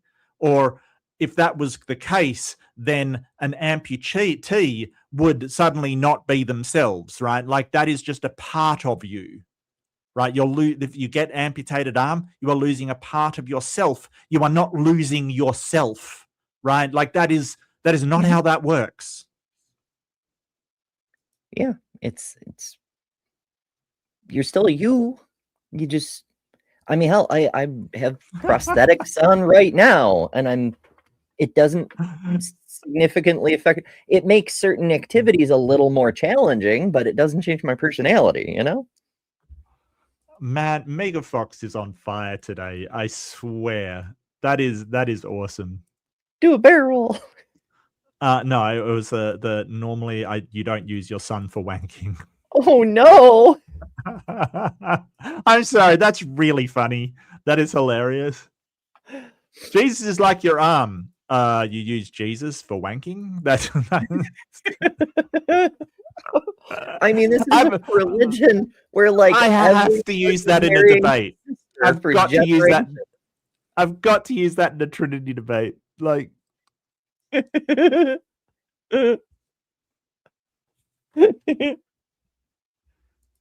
if you use the other arm, it's like a stranger or something. Arm a personality? Do you stand in front of your arm and talk to it as though it was another person? I don't, but this is not that suitable for the God analogy. Let me put it this way. Why did you bring it up? Not think of Like, it as I get this all the time. I get this all the time. Like, oh, my arm is like this thing, or a herd, or these analogies. And then you're like, yeah, but that doesn't work in that analogy. And they're going, well, it's different for God. It's like, then why bring it up? Like, why do you use it as an analogy if it's a false analogy? Which, again, is a logical fallacy. So, I mean, every analogy is a bad analogy, but some of them are useful. These are not. No. No. Not the Son in flesh of Jesus Christ. The concept we call the Son of God, that is, when we think of the Son as the second person of the Trinity, he is already one with the Father. I mean, he has how should I put it? He is one with him, but he is like the word of him. The arm. Well, if he is the Father, then why does he bother saying, I do the will of the Father, when he could just say, I do my will? It's weirdly cumbersome language, because he wasn't aware of this nonsense that would get made up later. Right. And the hand gestures are not working to explain it either. He's like they're part of then this, then this. It's like, that's not okay. Okay. Maybe it makes sense in the actual language, but I don't know. I mean, I make random hand gestures that if somebody who's not familiar with the way I do things would just be like, is she having a stroke? Analogy wasn't very good. The word thing is actually what it is about, because words do not differ from thoughts. Thoughts are also expressed through words. But there's a big difference between these two. The existence of a controller. No, words do not differ from thoughts. What? No. Like, we can both think of a chair, but you'll have a different word for chair than I will. Words do differ from thoughts. My guy, what are you talking about? Yeah, like you say chair to me, I might be thinking of the chair I'm sitting in, which happens to have like one leg and many feet with rollers on them. Or maybe we think of a chair, by a dining room table with your standard 4-leg arrangement, or any other thing that could be a chair. Like, the word is not synonymous with the thought. Yes. But that works the other way around too, because like you can have a thought, and words are just your best approximation of putting the idea into a transmissible form. Yeah, I think he's just struggling and just making stuff up at this point, just grasping at straws, to be honest with you. Oh, that never happens. Oh, I've never seen it before. Yeah. Perish the thought. A being who owns everything and creates everything by his will is normal, and I accept this too. It's one thing to say God created everything, owns all things, and all happens under his will. But it's another to say a human being is also a deity. To say Jesus has his own personality is 100% God, and the Creator is also 100% God, and that the Holy Spirit is also 100% God leads to seeing them as separate powers. It ends up giving them distinct and unique existence. It's one thing to say everything came. I suspect there may be a little bit of unintentional equivocation here, because God, they treat it like a title, but at the time their religions were written, it was more like, for lack of a better term, a species. It was a type of being, a category of entity. Right, right. And so when you say God this, and you mean the category of entity, and then in the next sentence you say God that, and you mean the title of the specific being you're referring to, it makes things a little more confusing. Well, I think that's partly due to the whole nature of the Trinity discussion, that they don't sort of make the distinction either. They don't actually tell you whether they're talking about a title or whether they're talking about a an actual category rather than just a title that they're giving. They don't actually explain that very well, right? Because sometimes it's going, oh, well, it's like a title. Oh, we call this God. There's three people and we call it God, kind of thing. Sometimes it is like a title, but sometimes it is like, well, they're all 100% God. Well, you don't use percentages for titles, right? Like you don't sort of go, well, he's 100% captain. It's like, well, what else? What are you saying? Is there 50% captain? I don't understand. It's kind of weird. It's a democracy. All the members of the crew are an equal percent captain. Don't start us on democracy again. Okay, don't, please. Came into existence from God, and it's quite another to say that he is also the beings that he created. I'd like to read a few more passages. So Jesus said, when you have lifted up the Son of Man, then you will know that I am he and that I do nothing on my own, but speak just what the Father has taught me. This shows he received knowledge from the Father he was taught by the Creator. If he is the one being taught, then he's at a lower level, and the real source of knowledge is another being. Yeah, but you can always just argue that was when he was in human form, and when he, like, I've heard this argument before, and the Christian basically says, yeah, that's while he was in human form. When he rose from the dead, he then transcended had all the knowledge, kind of thing. Like, really what they do is they sort of say, hey, when he was on earth, he was restricted in what he could do, what he knew. All of this stuff was restrictive as a human avatar, if you will. But when he died, he suddenly, leveled up to God status, kind of thing. So, I don't think it's a good explanation, but it does cover this objection. Right. We see some of that in some other myths. Like there's I think they're more modernized retelling of some of the old myths, but there's this idea that some gods could take a human shape, and while they weren't necessarily limited by human capabilities, right, if they exerted or if they used their powers beyond the limits of what their vessel was capable of, they would damage or destroy their vessel. And so they could still do the god things, but they'd shred their body in the process. So they had to voluntarily throttle down to what a human form could handle, as long as they wanted to be a human. Something like that. Passage in John, Jesus says, a man who has told you the truth that I heard from God. So he hears from another and delivers that message just like a prophet, like a teacher. In another verse, again in the chapter on the Acts, Jesus of Nazareth was a man accredited by God to you by miracles, wonders, and signs, which God did among you through him, as you yourselves know. and you, with the help of wicked men, put him to death by nailing him to the cross.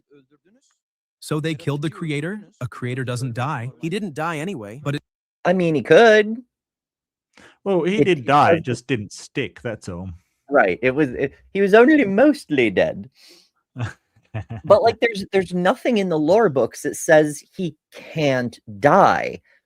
Right. Like that's just an assumption that people make that, oh, you can't kill a god. But if Jesus was God, yeah, humans did kill a god. Sure, his dad brought him back or whatever, but if he was a god and humans killed him, then humans killed a god. QED. Yeah, but the whole idea of death for a god doesn't necessarily mean death for a human kind of thing. I mean, I'm talking about internally. Like if there's nothing saying that God can't be killed and he doesn't just respawn straight away. So we're really talking about permanently destroying something as opposed to, like, I'm talking internally here, death, which is a temporary thing for Christians. Because don't forget, they're promised eternal life. They'll be raised up as well. Okay, so they're not like, so he could easily respond to the Muslim by saying, well, we're talking about the total destruction, obliteration of something. Like, God can be killed and he'll just respawn with no problems. That's fine. I love the term respawn in respect to a god. He just yeah.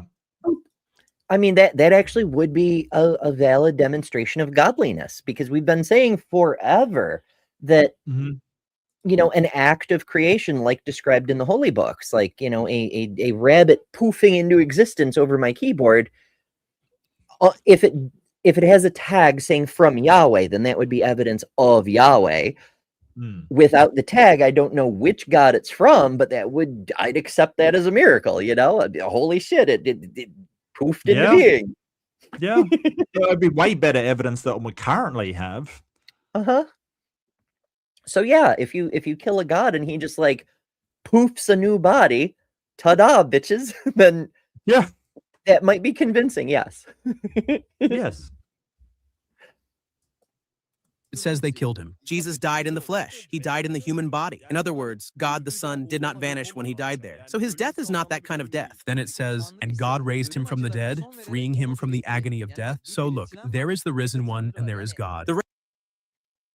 That's a weird phrasing, the agony of death. Now, it's true no human currently alive has ever been dead, so it's hard to say.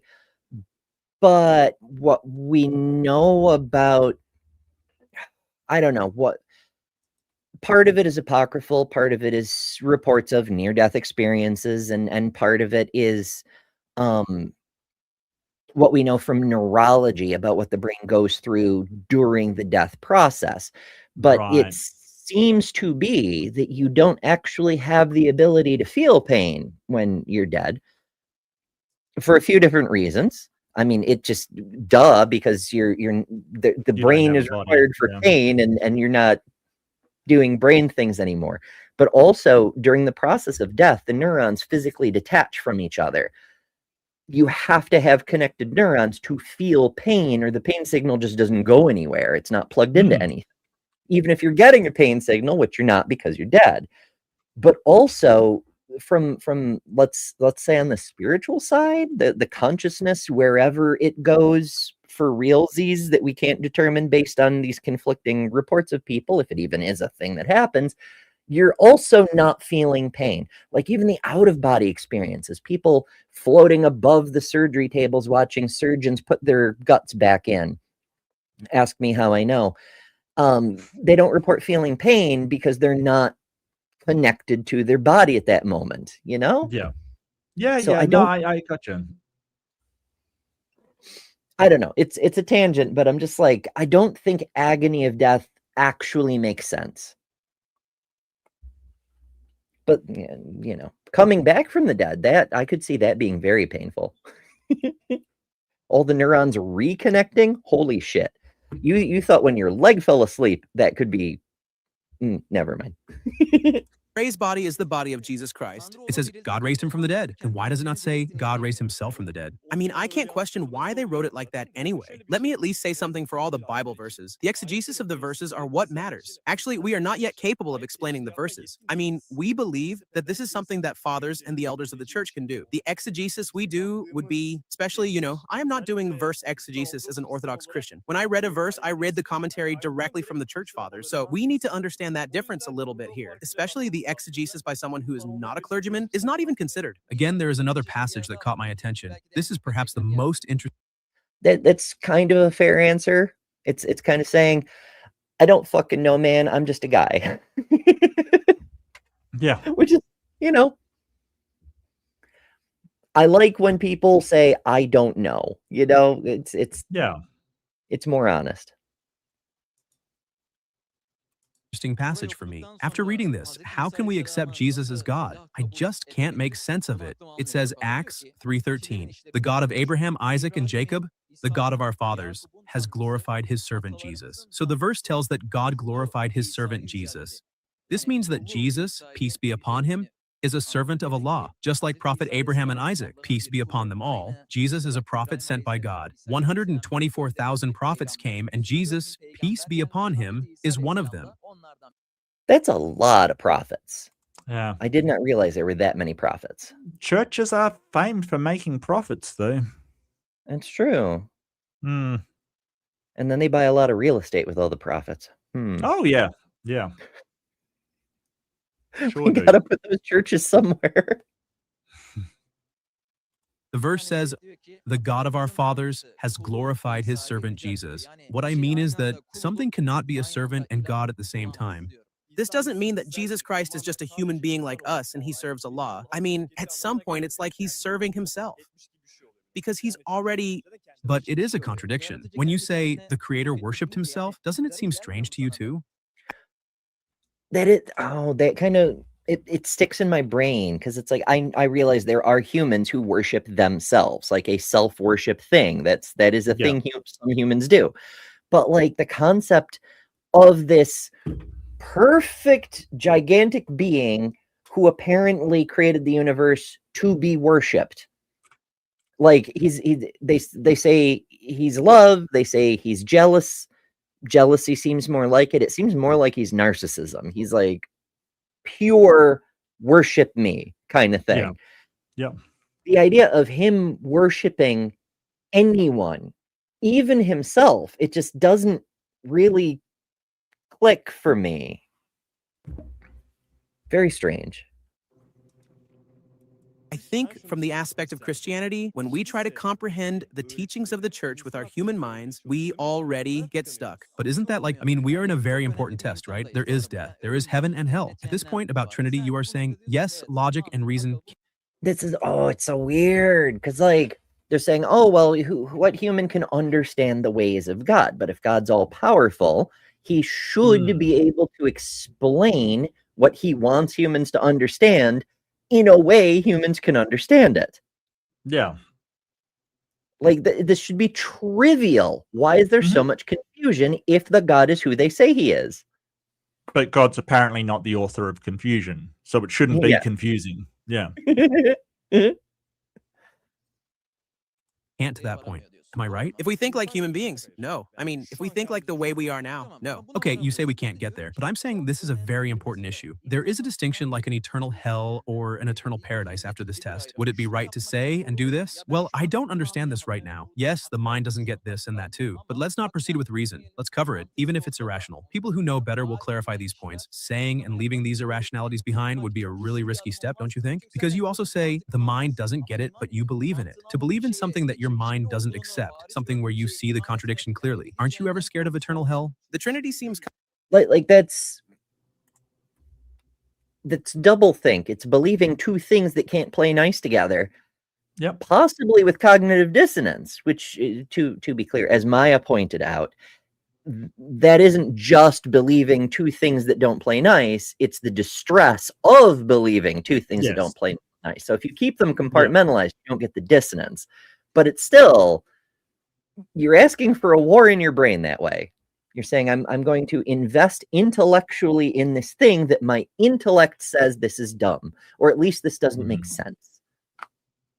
Yeah, and it's sort of you're really, that's what apologetics is for. It's to alleviate that cognitive dissonance. It's basically giving you an excuse to basically say, well, it's a problem, but I have faith, or I don't understand it because I'm not God, or I'll find out after I die, or any of these excuses for believing something that is clearly irrational. We love the excusegetics. Yeah, well, do we? It's funny. No. It is funny. It can does be, give yeah. me a little laugh. Yeah, it can be really funny. Yeah. Oh goodness. I'm thinking another random tangent, and I know I need to fucking quit it if we want to even get to the halfway mark. But last weekend I got called in to substitute host because it was Mother's Day weekend, and things were happening. And TLDR, we needed to replace both hosts on Skeptic Haven's call-in show, and so I ended up on the show. I don't know. It's so many people were doing Mother's Day things, and then here I am available. But never mind that. A pre-sup called in, Oh, no. and as you know, I cannot restrain myself from laughing at pre-sups, and so I'm like cackling like a crazy person through the whole call. Like every word out of this man's mouth, I was very entertained. So yeah, some of the worst arguments can be the most funny, is the point. Look, presuppositionalism is the Steven Seagal of apologetics. Makes lots of claims, no demonstrations. So yeah, I don't have a lot of respect for that school. Well, I mean, you don't have to be good at debate if you just declare that you won before you start. You That's right. presuppose your victory. Yeah. Yeah. Why not? Yeah. Contradictory, but with God, there can be no contradiction. We just can't understand it, so it appears contradictory to us. If we see it as contradictory, I say I'd take steps to find the truth. It's better to keep researching because in the end, everyone will die and be raised individually and questioned individually. What if I said in a court, yes, my mind didn't comprehend it, and yes, I saw the contradictions as a human being, but I continued my life saying it's beyond understanding? Do you think that would be accepted there? Because you see it and say, yes, humans can't understand the Trinity, but still accept it. But when we put all these rationalities together, a religion that makes sense and says Jesus is a prophet and defends the oneness of God is Islam. When someone becomes a Muslim, they accept the main principles of Christianity. We believe in the original Bible, we accept Jesus as the Messiah, and also prophets like Moses and Abraham. So when someone embraces Islam, they gain a lot. Let's think of it as a set, just like in math. If you move into the bigger circle, you don't lose anything. Because I think it's good for you to say this. As a Muslim, I'm saying this. You would be saying it too. I mean, if you enter the circle of Islam, you would say, yes, I accept the original Bible. I accept the original one sent by God, and whatever is written in it is true. I too say it, but I mean for the original Bible. In addition to Is he these, trying you to won't even be convert him mid like discussion? He's just, okay, well, I'm going to convert this guy to Islam right here and now. So We've screwed around long enough. Come over to Islam. yeah, I mean, like have you considered trying Islam, because you get to keep all of Christianity except that Trinity nonsense, but you also get sperm comes from the backbone and other great hits. Yeah, and that Muhammad flew to the moon and split it in half. And I'll never forget how funny it was when I saw a video on that and they got the wrong moon. That was gold. Yes. That was classic. I really enjoyed that. So that was a Fundamentalist Fails episode, I think, from a few months ago. But yeah, it was this person was like talking about how you can see the scars of the splitting though, and it was photos from the New Horizons probe out at Pluto and Charon. It was Pluto's moon. Yes. But you know, the Quran, first of all, Quran and Charon sound similar, and that apparently is important. But also, Okay. Quran doesn't say which moon Muhammad split. Oh. losing anything. We believe in the afterlife, Satan, the prophets, and Tawhid. Actually, the only breaking point between us is this: is Jesus God or a prophet? And when you look at the Well, it's not exactly, he's selling hard. It's not exactly the only breaking point. Like, Yeah. you have to, if you move from Christianity to Islam, you're giving up a number of doctrines and dogmas that aren't actually in the text, but also you're taking on an additional assortment of more text and new dogmas. Like, it won't affect this fellow all that much. Just change where he sends his tithes. But Right. his wife may have to dress differently. Or he may have to refrain from eating pork. Yeah, like there are changes. And you do have to pray a certain amount of times per day. And you may be expected to make a pilgrimage to Medina. There's a number of things that Muslims do that Christians do not, and a number of things that Christians do that Muslims do not. It's not like these, there's no change in your life. Yeah. Bible, Jesus never says, I am God. So even if you don't agree with me, you can say this in court: I didn't accept Jesus as God because I never heard it from him. I think that's a strong explanation. In many verses, it says God glorified his servant Jesus. There are many signs that he is a servant. So when you become a Muslim, you don't lose anything, and you're saved from a huge risk. What if the Creator says in the court, I gave you very obvious information that there is... So because it's translated, there's a lot of cuts to keep the motion roughly in keeping with where the speech goes. But because there's a lot of cuts, we can't see if there's sections that are cut out, like Ray Comfort does.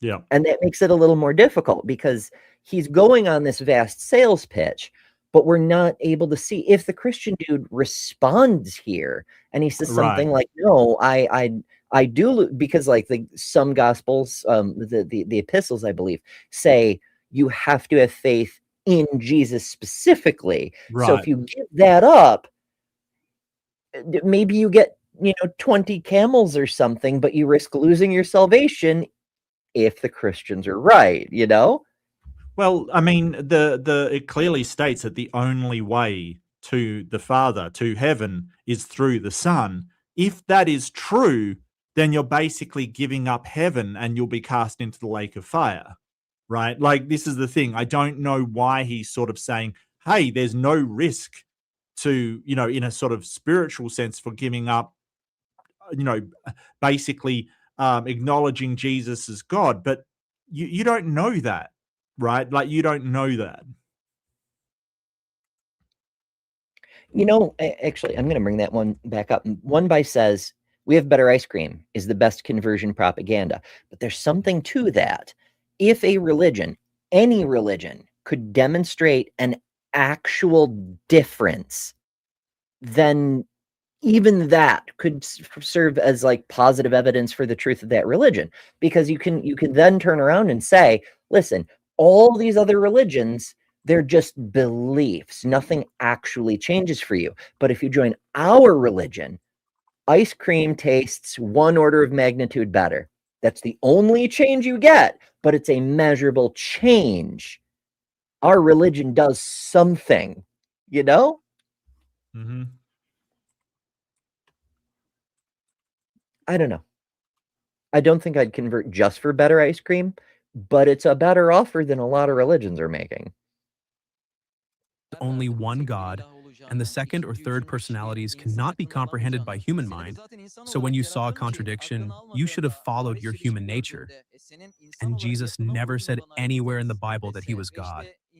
You also said that the Gospels were written by people after Jesus, not through revelation, but based on what they heard and what they felt. What if they were confused? What if they didn't know whether it was What if revelation Muhammad or was whisper? confused? Like, this is the thing. Like, every single objection, you can leverage that against his religion as well. That's the problem. Like, if he says he's right and you say you're right, what's the way we tell the difference? What is a independent methodology for telling who's right? Guess what? We don't have one. That's one of the reasons I wanted to cover this, even though it's street epistemology with a clear intent to convert this fella, is eventually you get to the point where you're saying, how can we tell which of us is right if either? And then they're both kind of stuck. Yeah. Which, to be clear, is a good reason to not believe either thing. If you cannot demonstrate in any way which of two ideas is true, it doesn't necessarily mean either of them is false, but you don't have any rational reason to believe either of the options. And I've never gotten, like, people seem to be uncomfortable with not believing in something supernatural, and I've never understood that in the slightest. Like, it's like, well, one of them's got to be true. No, that is logically not a thing. One of them does not have to be true. They both can be wrong. Yeah. And what you can do is say, well, I'm not going to believe in either until there's sufficient evidence to justify that belief. Like, it's not like you're prevented from believing either for the rest of your life. You can just say, well, I withhold my belief until the evidence is sufficient to actually justify either, or, hey, maybe a third one will come along and the evidence will come with it. You don't have to go, well, if I believe nothing, then it's the rest of my life. No, it's not like that. It's not nothing's like that. I don't understand. I mean, admittedly, if you do believe in Islam, they may actually, depending on where you are, they might kill you for being an apostate if you leave. There is that. True. It's still a bit of an oof in some places. But yeah, I've never really understood that I've heard it. That's another thing I've heard my whole life. Well, everybody has to believe in something. Well, that's another one of those thought terminating things. It's like, oh, well, I may as well believe what I already believe because you have to believe something. Do you though? Like, even if you are somehow convinced there's some kind of supernatural something beyond humans, cool. But that doesn't mean any of the ideas humans have come up with, because these all are written down by humans and could have been made up by humans, and they were. It doesn't mean you have to believe any of the human ideas. In fact, there are a sort of a nun-flavored spiritualism running around. It's not quite the same as deism in that there's a belief that there is some sort of supernatural agency at work in the world, but that everything humans have come up with is human-made and wrong. And it's like a different layer of existence, you might say. It's not something humans can write a book and this is true about, you know? Yep. Actually, One by Land says, why can't you believe in 7 religions all at once just to cover your bases? Yeah, well, number one, like, all of them are contradictory. So there's your cognitive dissonance. Friend just showed us how to believe in contradictions. You just go, humans can understand.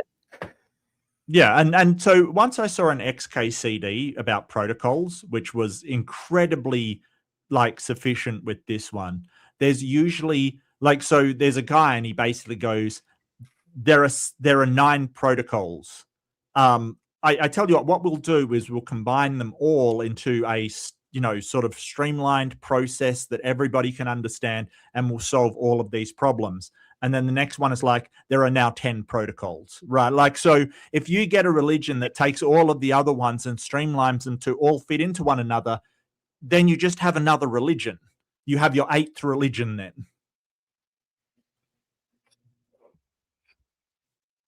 But maybe it's better. I don't know. There's a branch of the Universalists that tried something like that.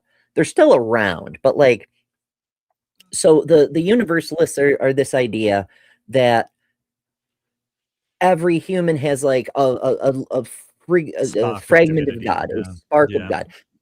Call it the soul if you want. The animating force is a bit of God, a shard of the divine, something like that. However you conceptualize it.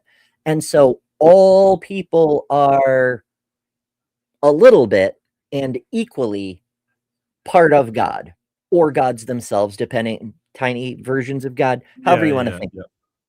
But this version of universalism went, what if all religions are true? Asterisk. Like, kind of. Yes, all religions are true for a given value of true. Yes. And that's the Yeah. whole thing. And So and they're basically onto it, but they just haven't got the right thing. So yeah, right, they like wanted to the idea that acknowledge that. humans have Yeah. all been seeing different faces of some ultimate truth, and that no human has gotten it quite right. Hmm? But whatever you believe is true for you because you believe it. Like it means It's enough to very you that weird. on Yeah. the emotional level, at least, there's Yeah. truth in it. Something like that. And every other like Christian and Islamic faith hates them. That's the thing. They really aren't liked by a lot of these faiths because they do say, hey, Allah and God and the Hindu gods are all the same thing, and we're just a reflection of that, but they're not, so all of Mhm. them hate them. Yeah. That there's whether you call it one God or many doesn't really matter, that there's one universal power, and Yep. every God humans have ever seen is just a facet or that power with a mask on so that it could relate with that specific people group, which is why the gods humans describe always seem to be a reflection of their culture in the sky. Yeah. From the devil. What if they were wrong? What would you say then? Because you don't even consider the possibility that they could have been wrong. The information doesn't come from Jesus because he never said, I am God. Now it's like this. The divinity of Jesus was already accepted in the time of the church that it never became a matter of discussion. It was never Well, I mean, I seem to recall a couple of 4th century councils where they had quite the debates over those Yes. things. But Yes. so yeah, it wasn't just accepted from the beginning. My goodness. Mm. a topic of discussion. There was no problem there anyway. When the Gospels were written, Jesus Christ was already accepted as God. It was already written accordingly. What is your evidence for this? Since the first time prophet Jesus came, what is your evidence that he was accepted as the creator God? Church history for sure. So when you look at church history at the early church period, the early Christian history, it becomes very obvious in a clear way. So this is more references and such, Mhm. and that's cool. But there were some people who started believing that Jesus was God, possibly as early as the 1st century, but I don't think Sure. it's fair to say it's the majority view until No. Yeah. centuries later. Yeah, there were This people idea proffering it all throughout the history, but no, it wasn't canon until those councils in what, 3rd century? I think it was the 4th century, but 4th century. I Yeah, don't you're know. right. Lil, I need your history lore. Where are you, Lil? She's probably recording something with that man she likes to hang out with. No, she's probably packing because she's moving to Mhm. North Carolina to be near Seth, or well, with Seth, but whatever. The point is, whatever century it was, the fact that that's what the church believes today, and there were people who believed that way back then, doesn't mean that was always the church view. That's sort of a survivorship bias, literally so in this case, because they started killing people who didn't believe that dogma. Yep, they sure did. So the notes say, many researchers have concluded that the historical Jesus was a prophet. Well, I don't know about many research, but whatever, and was transformed into divine Messiah by the early church and later deified by assuming a divine nature. Citation. It is Mhm. accepted that this process particularly accelerated by the application of Philo, a Hellenized Egyptian Jew, of his logos theory to Jewish theology to explain the opening passages of the Gospel of John, resulted in a significant advance towards establishing the similarity of Jesus Christ to God. This led to a departure from the beliefs of 1st century Christians and their citations. Now, I don't know about this research into Philo. Maybe yes, maybe no, but there is this. The early Christians were heretical Jews, Paul was running around talking about something else, and Christianity today is based on what Paul said, not what Jesus and his followers were teaching. Right. The epistles are sort of central in, and to be honest with you, the epistles were written a lot earlier than the Gospels. That's the thing. Like, if you're looking for the closest recording of the event, it ain't the Gospels at all.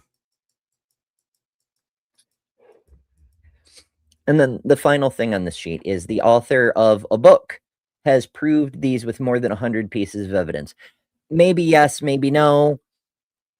I get skeptical when Islamic people start saying hundreds of evidences, because they'll say, like, the Quran is done, 1,400 prophecies or whatever. And when you look, one of them is like the Quran is written on paper. It's... Yeah, but they're not wrong that sort of Jesus wasn't generally agreed upon by Christians as a god straight after the event. That is 100% true. Now, does that mean he is or is not a god? No, because they could have believed him to be an ordinary mortal man. Doesn't make him not a god, right? But they do have a point. If he says, well, we're appealing to the history of the church, well, the history of the church is that at first he was the Messiah, not God. And those are two very different things. Messiah was the prophet to return and save the Jewish people, not God. He was the anointed one. He wasn't God. And he didn't actually fulfill that prophecy, but details. He's the all-powerful God in human form who had literally one job that he failed at. Yeah. Well, maybe that's a good time to call it, because we're in sort of a sort of transition point. Oh my, I do enjoy transition points. But I bet you. Yes, Yeah. it is. Now that you mention it, it is a good spot because it's around halfway, and there's this convenient info card, and we're at 4 hours. So yeah, all these things line up well. Yeah. So we're at 29:22. Let me type that down real quick so we don't lose it. 29:22. All right. And yeah, that actually is about halfway because this is a little bit under an hour total. Did you want to do a part 2 on this? Yeah, sure. I'm happy to. Okay. Cool beans. So yeah, we'll boot this from the stage. Thoughts so far? I find sort of there is something to be said about sort of having a debate with somebody just off the street. I don't think he's doing particularly badly for just a layman's sort of version of apologetics here, because obviously the Trinity is really hard for even professional Christian apologists to explain to people, or even, in some way get across what it's supposed to be, because it's just such an incoherent concept. I think that he's not doing too badly, but sort of appealing to, we're not supposed to understand it. We're not supposed to be able to explain it. It's ineffable, if you will. It's not able to be understood. It's like, well, why do you believe it if you don't understand it?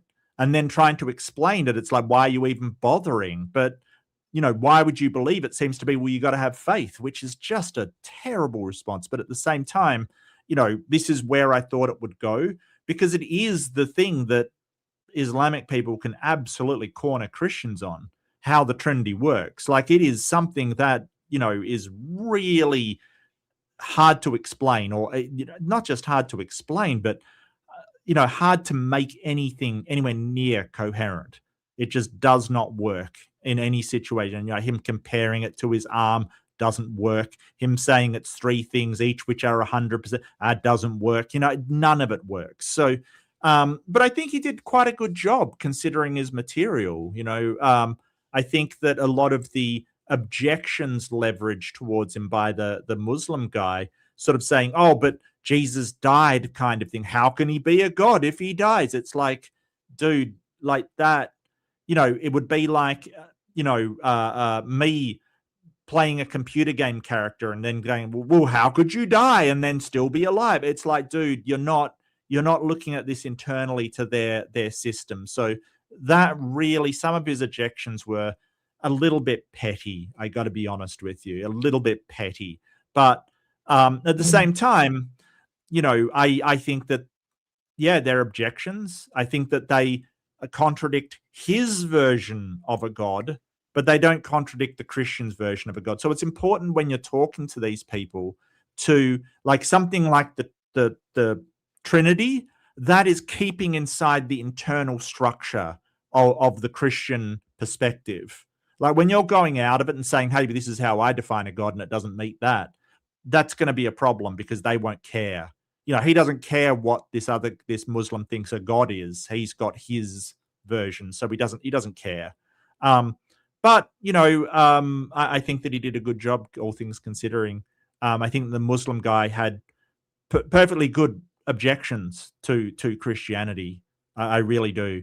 And the only thing is, I would have liked for him to push back on some of these, objections with, well, Islam has this happening, like Jesus does this and this and this. Yeah, well, yours has Muhammad splitting the moon, dude. Like, come on now. But I know it wasn't that kind of format. But some of the things that he leveraged against Christianity would apply doubly to Islam, and he just sort of happily objects to these things. But never mind. Anyway, that's what I thought. I thought it wasn't too bad. Brought up a lot of interesting things, I think. Oh yeah, there was a lot of interesting things, a couple of very amusing parts.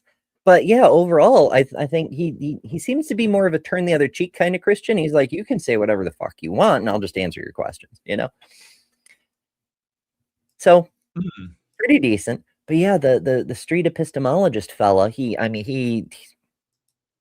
understood the assignment. He had notes and shit on his phone. Yeah, he was ready to go. Yeah, I mean, it's what he do, but he did a pretty decent job at it. Like, it was actually refreshing in a particular way, the way they were able to respectfully engage, because so much in English language dialogues, you get the inevitable, well, you're a poopy head. Well, your mommy sits on countertops, or what, like ridiculous personal insults as soon as there's an elevated level of disagreement. Look, I'll pay them for just not being presuppositionalists, to be honest with you. That's Yeah.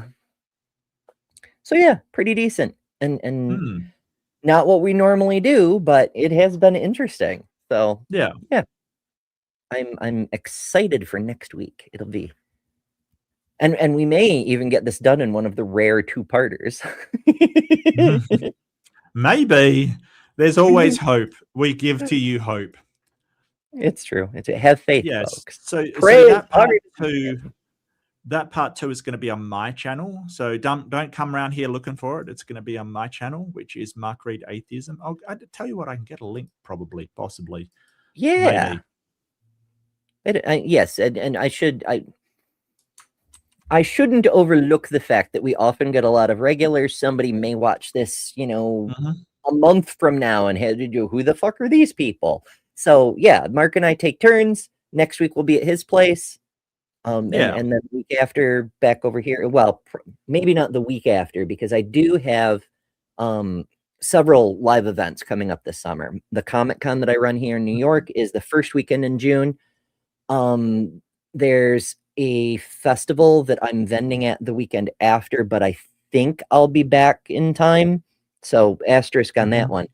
And then much later at the end of July, I'm going to be in Nashville for NanoCon. And in fact, I have an ad for that I play from time to time when I'm doing a solo show and I need ad breaks so I can take drinks and whatnot.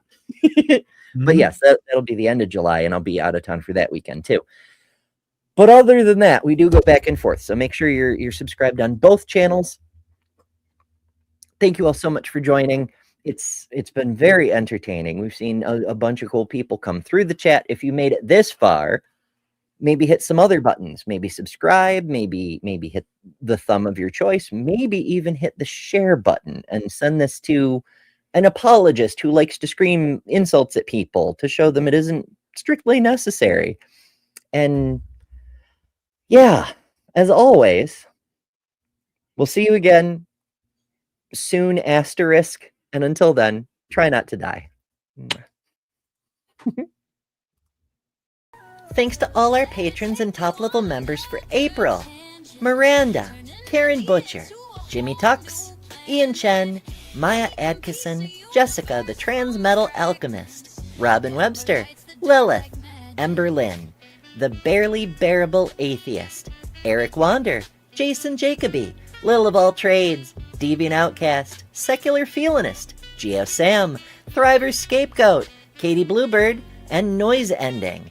And you can add your name here next month by signing up at patreon.com/betterthanember or by joining Emberships here on YouTube at the Cinder level, which also includes all the custom emojis, tons of member-exclusive content, member-only live streams, and a bunch of other stuff.